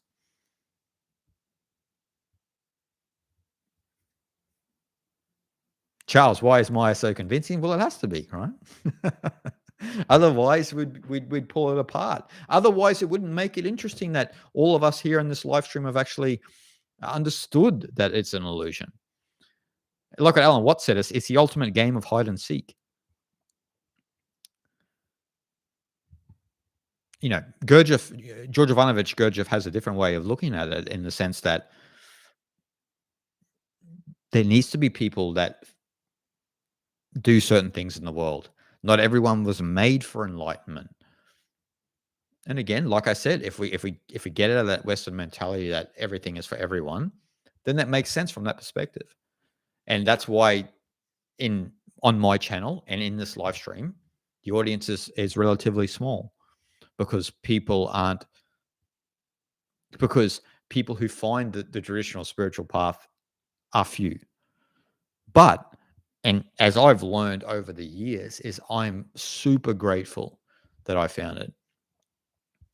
Guyang and I, we talk about this a lot, and she's often moved to tears because how fortunate she had been in her life to find the real way, as opposed to other people, being deluded by their own lives and so forth and so on.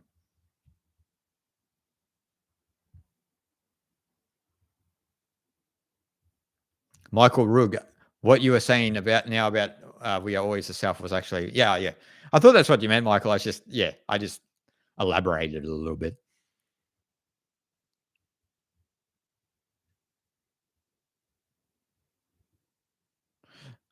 Dogu-kan Wana says, try consciously seeing other bodies as you in daily life and see how much your sense of experience evolve. This is true. And I've shared with you guys before on the podcast and on the live streams. There's an old mantra that I was taught through the Vedantic lineage a while back there's a Sanskrit way of doing it, and there's the English way. I'll give you the English way. Is when you walk around, in daily life, that you're just going out to get the groceries, or you're just going for a walk, right? uh, and you recite to yourself in the mind. You don't want to recite. I mean, you can recite verbally if you want, but it's better to just do it in the mind. All is Brahman, and I am that. Or everything is Brahman, and I am that. Everything is Brahman, and I am that. Just this constant repetition. Now, you don't want to drive yourself crazy, but it's just to reinforce that all other beings you encounter are also Brahman, but you are also that. So it's an affirmation of that we are all one. We are the one consciousness expressing itself subjectively, and we get caught in the subject. So we need to acquire that objective view.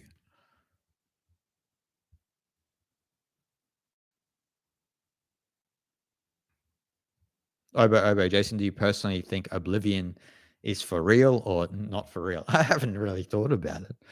Now that you mention it, I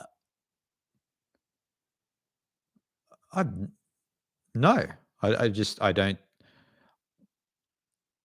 The first law on thermodynamics, right, is energy cannot be created nor destroyed. So the concept that there is an oblivion seems a little absurd from that perspective, and also from the Eastern spiritual traditions, because pure consciousness has no form, is eternal. How we experience that after death would be the question on the table. Is it like oblivion? Well, we'll soon find out. James Young, Shanti, Shanti, Shanti. Thank you, my friend. Oh, good life is back. Life has no meaning. We give it to it. That's right.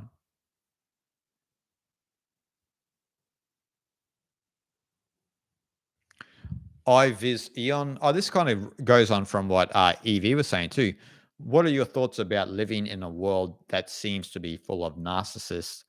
It made me more isolated, not sure how else to cope.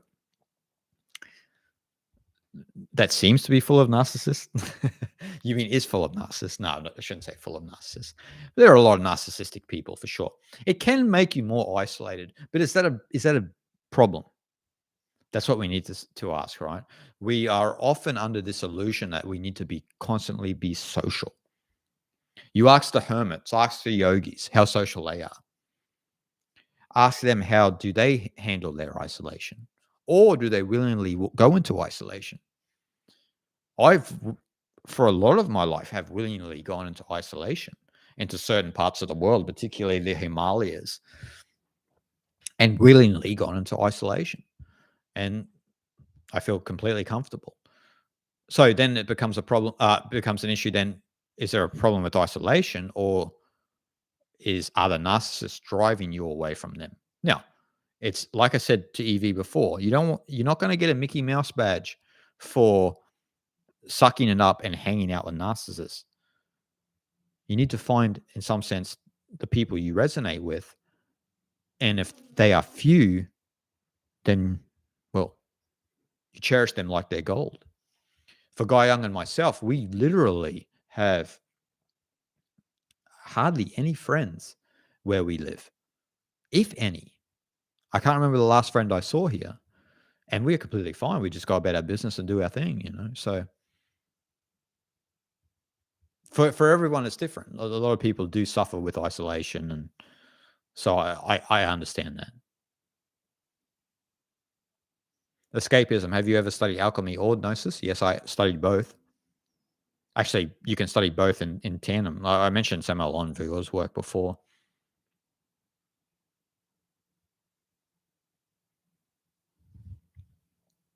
Jay Ross, what is your favorite cuisine or food to eat? Indian. Though if obviously if you eat too much Indian, you know what happens. Actually, sorry, in saying that, if you eat too much chapati, too much naan, you know what happens. Even though, I love chapati and naan. One of the things I can't wait to get when I get back to India soon is that I'll just be eating Indian all the time again. But again, like a lot when I are in India, I often don't get any rice or chapati or naan on the side because I like to lower my carb intake. But just eating the curry with all of the veggies and that in it and all of the spices, I mean, just there's a real aliveness to it. Damia, have a nice day, evening. Good to see you. Good life. I have to come back and to Thief Stream. Well, I answered a lot of your questions and you missed it all. Good life. So, and got angry about it. I'm not sure what that was about. G-Tron, how old are you, Jason? I had to stop and think about it. I am 41. Next month, I turn 42. Old man, I can't believe how old we are, how lucky we are to have channels like this, honestly. Thank you, old man. I appreciate it, my friend.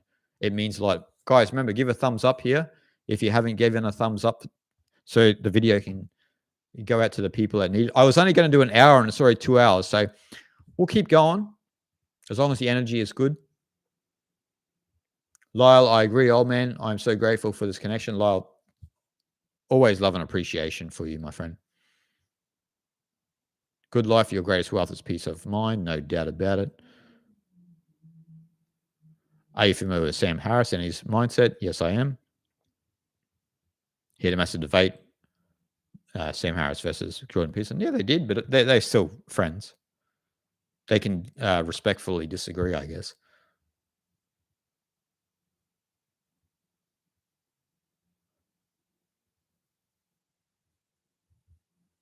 Who am I? Thank you for your work, Jason. Much love and greetings from Finland. Finland in the house. Thank you dearly, my friend.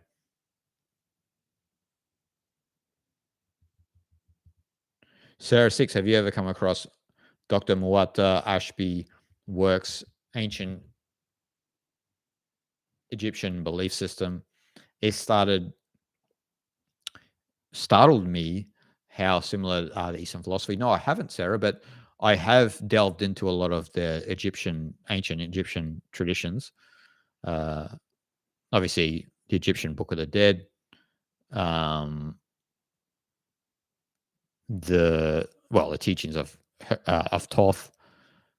I mean, there are a lot of similarities. Even when you look at the Hermetic tradition, there are a lot of similarities between Hermeticism and Eastern philosophy. It's pretty crazy. Now, did one influence the other, or was it part of a collective unconscious? Is another thing. But what we do see, particularly there was one really interesting time where we have the life of Lao Tzu, Gautama the Buddha, Pythagoras, who all thought similarly. But then there was Darius the First in Babylon, who was a believer in the King of Kings tradition, from probably stemming from Akhenaten, and that philosophy was transplanted into Christianity. So you have that is a King of Kings tradition. God is a king and lording over us. So, old man, 100% YouTube has its problems, but someone there makes sure the algorithm keeps delivering messages. Thank you, old man. I actually wish they would, because often I get people who say they are grateful they found my channel, and it's like, well, I wonder why a lot of people don't find it naturally. Eileen Noguera, thank you, my friend. COP 20,000. Can someone tell me what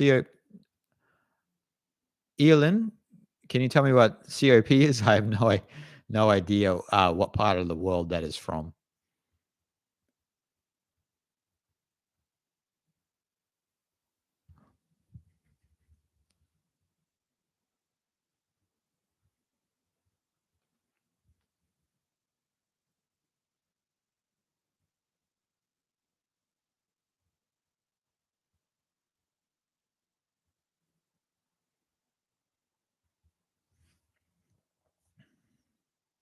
Ev, thank you for all your perspective, Shanti, brother. Thank you, Ev. That was, what you asked was such a difficult question. Actually, it's without understanding more context too. But I really deeply feel where you're coming from.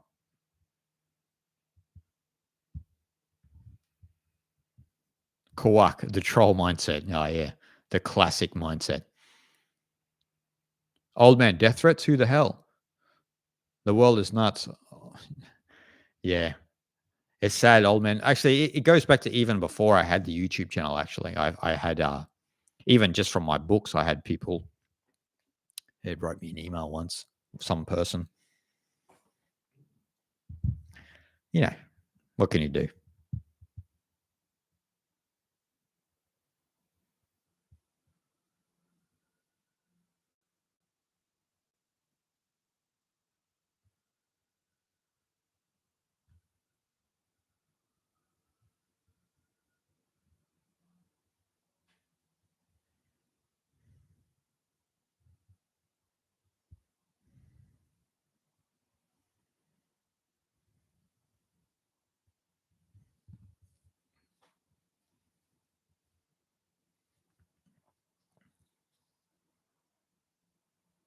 Over.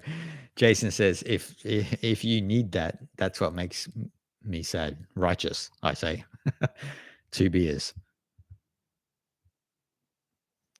Sarah, why did Buddhism disappear in India? Interesting question. Well, most of us know the answer to that. It through the Mughal Empire when the Muslims invaded India, and there was a large-scale attack on Buddhism. So, as you see with Nalanda University, and so that was part of it, but then it slowly dissipated over the years. But in saying that, there's been a real renaissance of Buddhism in India as well. So if you go to the Buddhist pilgrimage trail, so if you go to Bodh Gaya, Rajgir, Nalanda, Sarnath, Kushinagar, Lumbini, you'll see a lot of Indian Buddhists, particularly, who are going on those trips, and you'll see a lot of Indians. But look, Indians in their temperament are so respectful of the Dharmic traditions. But to answer your question briefly, it was when the Muslims invaded India and set it back a long time.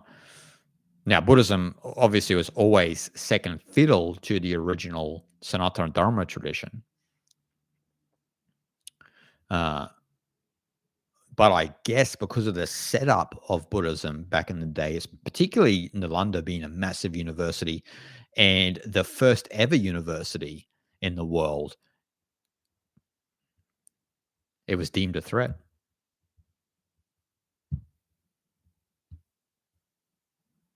James Young, my hearing isn't 100%. Are you saying Brahman or Brahman? The second one. Sorry, my friend.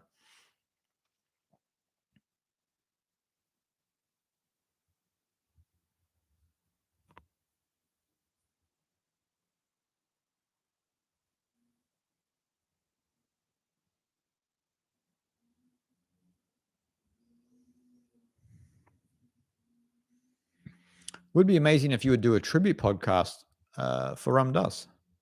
Enjoyed the one you did about Alan Watts. That's a great idea, Anton. Thank you. I will put that in the memory bank. Good life. Oh my God. Thank you for answering about Swanee. Well, I answered a lot of your questions. I'm glad you're here still.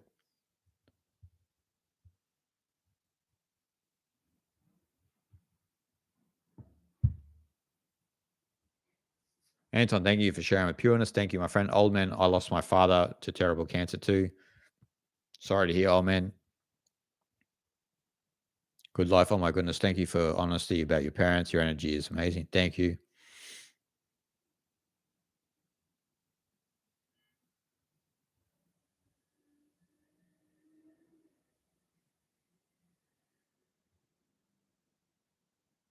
Travis, so we could say that samadhi is the complete removal of the ego as long as nothing interrupts your meditation.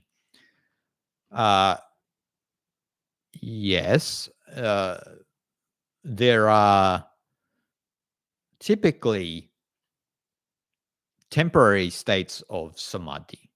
And then there's the perspective that there are ultimate states of permanent states of samadhi for some. But maybe for us spiritual seekers, we go through temporary states of samadhi. But the idea in the yogic tradition is that the more you hold on to or the more you facilitate the temporary state of samadhi, the more the permanent state begins to become your operating system. John C. Some people believe that we choose how many years we will live and what parents we're going to have before we're born. What are your thoughts on this? Yeah, this one that floats around a lot. Uh, Energetically, when we look at it through the energy of the jiva, the unresolved karma, the tendencies and this and that, from that perspective, will find the right womb to grow in. Now, you don't have to believe that. Now, does that mean that the experiences that jiva has from those two parents is determined? That's where there's a gray area, because anything in some sense can happen in your life. But then we get into an argument of determinism versus non-determinism. So, but the idea from a fundamental basis is that the jiva will look for the right parent, or the energy of the jiva that hasn't been resolved will look for the right parents to dissolve those overlaying vasanas and karmas.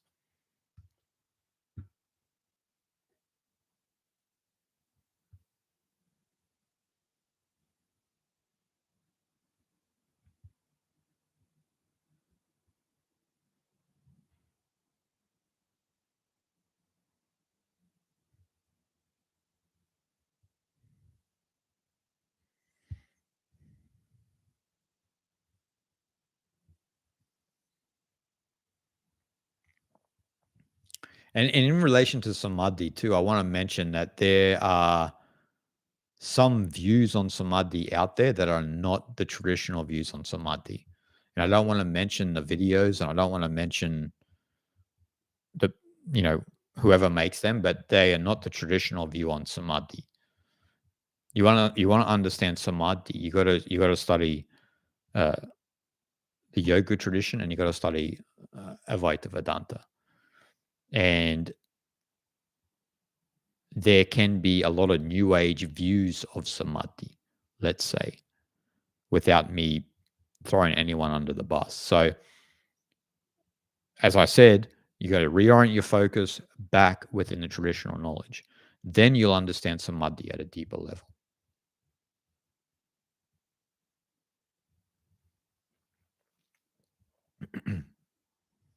Golden Sun, thank you for your channel.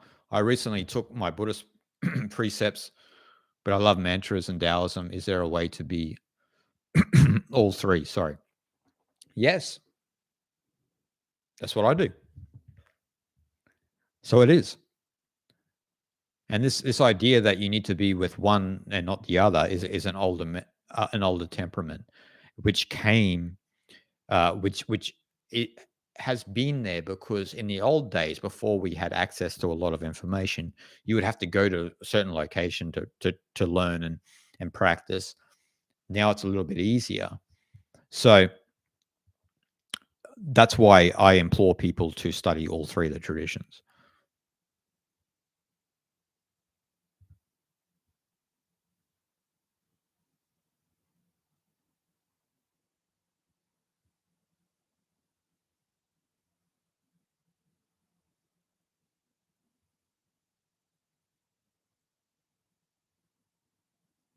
Obo, that tragic love telling of yours stop time for me. Oh, mortality. Let's get on with it. Take me before any more my loved ones. Impromptu prayer.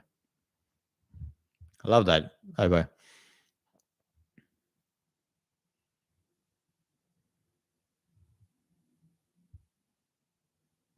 Gary Bonkowski.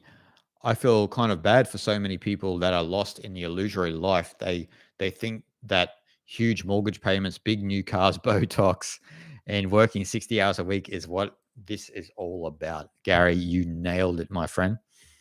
I hope you are well too. Good to see you here.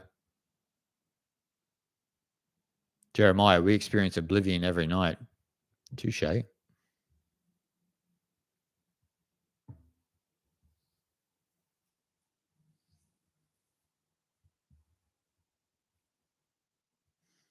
Aaron, I'll soon find out. What do you mean when all naturally face our end? What I mean by is we're all going to die, right? So not that any doomsday event. I'm saying we are all going to die, and so we'll find out. The suspense is killing me. Have a good day, Jason and chat. Thank you.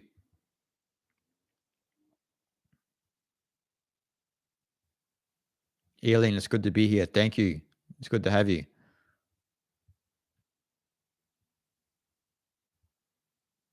Chip, I love this. Thank you for this channel, Jason. Can't believe I haven't found it until now. Chip, thank you for being with us, my friend. Jesus, thoughts on Qigong? Love Qigong. Been practicing Qigong for a long time.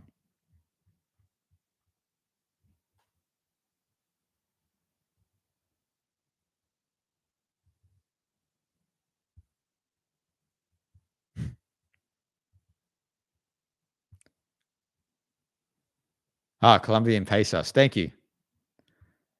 Aylan, thank you. Thank you. I've never been to Colombia. I really would like to go.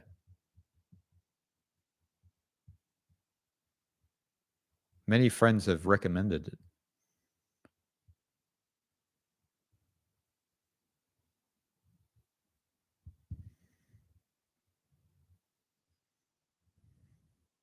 Thank you, Obo. I don't know. Maybe I need to shed a tear for Guyang entering my life.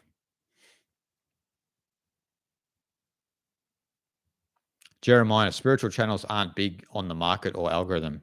You are right. But in saying that, I hope everyone enjoys the channel. And for me, it doesn't have to be massive. As long as the people here enjoy, find value in it, then that means a lot to me.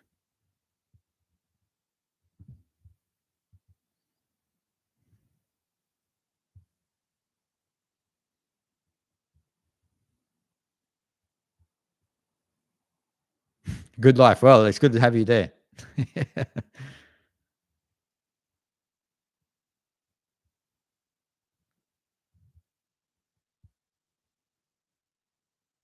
Chip, are you familiar with Don Juan? Yes, I am. And his own ideas, corroborated mystic teachings from Hinduism, Buddhism, and other mystic disciplines. Yes, I am. But not enough for me to elaborate on. I forget the book. It's a famous one by him. Must have been about 12 years ago. I enjoyed it, but I just can't remember it.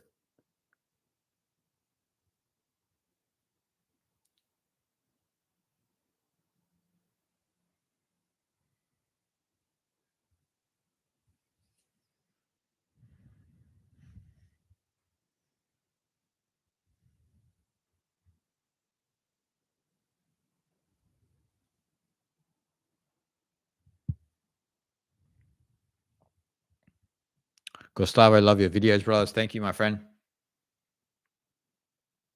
Aaron L, I see. The suspense is killing me too, lol.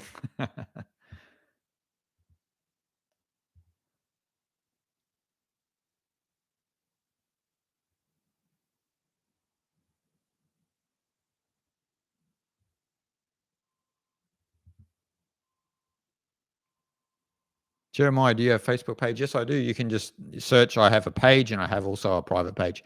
If you just look in the description of this video, of this live stream, you'll see my Facebook. Everything is in the description. So, Travis, thank you. Thank you for so much of your time, my friend, and for the clarification that you give. We are lucky to have you. I'm lucky to have all of you guys here, I feel. Thank you so much for the super chat, Travis. Beautiful. Lyle, wow, thank you. That means a lot. Everything helps the channel. Mary, I love your channel. Thank you for everything you do. Mary, thank you so much.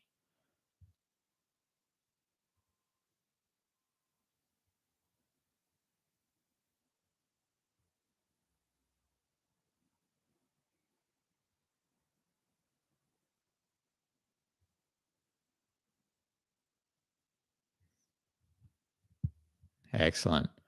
Guys, it's been wonderful speaking to you all. Yeah, I hope you all enjoyed. Jay, what books are you planning to read in the future? There's a book by Alan Wallace. The name of the book has eluded me. It's out this month. It's his new book, and it goes into a form of Tibetan Buddhist meditation, an ancient Tibetan Buddhist meditation. I'm planning to read that. I'm currently reading a book on Chinese medicine psychology. There is another book I want to read in the future. I can't really remember what it is. I usually have a list of books I want to read that I've found or have piqued my interest. So, but the one on the top of my head is the Alan Wallace book. Not Alan Watts, Alan Wallace. He's a Buddhist teacher, scholar. Yeah. I can't remember the name of the book. Anyway. But Island, thank you. Thank you as well. Guys, we've gone on long enough. What I will say is if you want to watch this entire live stream, it will be up on Patreon. So if you want to support the channel, please consider becoming a Patreon of my channel. I try to update things on Patreon as much as possible. At the moment, very busy with the channel, creating and editing videos. I have a new computer on the way to carry the heavy lifting of a lot of the editing I do. Unfortunately, as I said, I can't do the audio book for Fasting the Mind and the Science and Practice of Humility. I just don't have any time.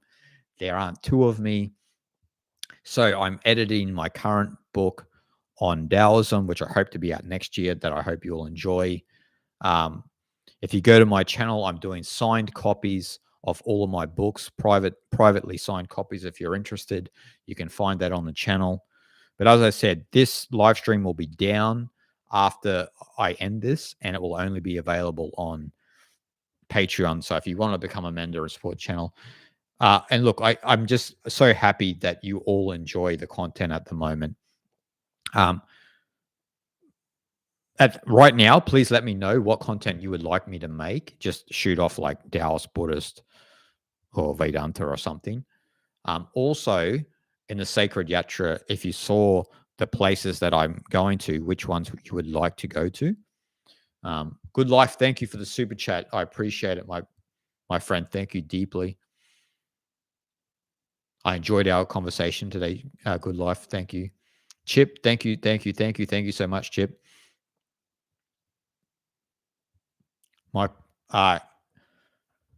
Can you post your book list? Yes, you see it in the description. Thank you, my friend.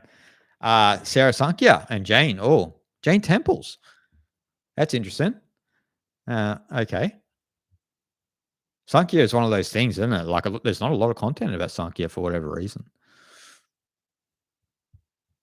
Jeremiah, thank you, my friend. Deeply appreciated. Zen, okay. Noted.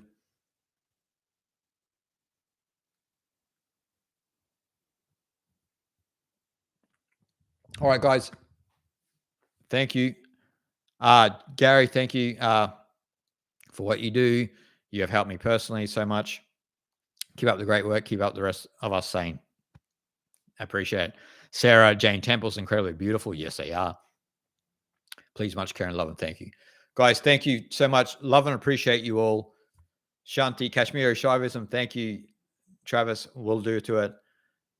I hope to see you soon. I hope I don't make these live streams too far and in between. Have a great day, and I'll speak to you all very soon. Shanti, Shanti, Shanti. Hari Om.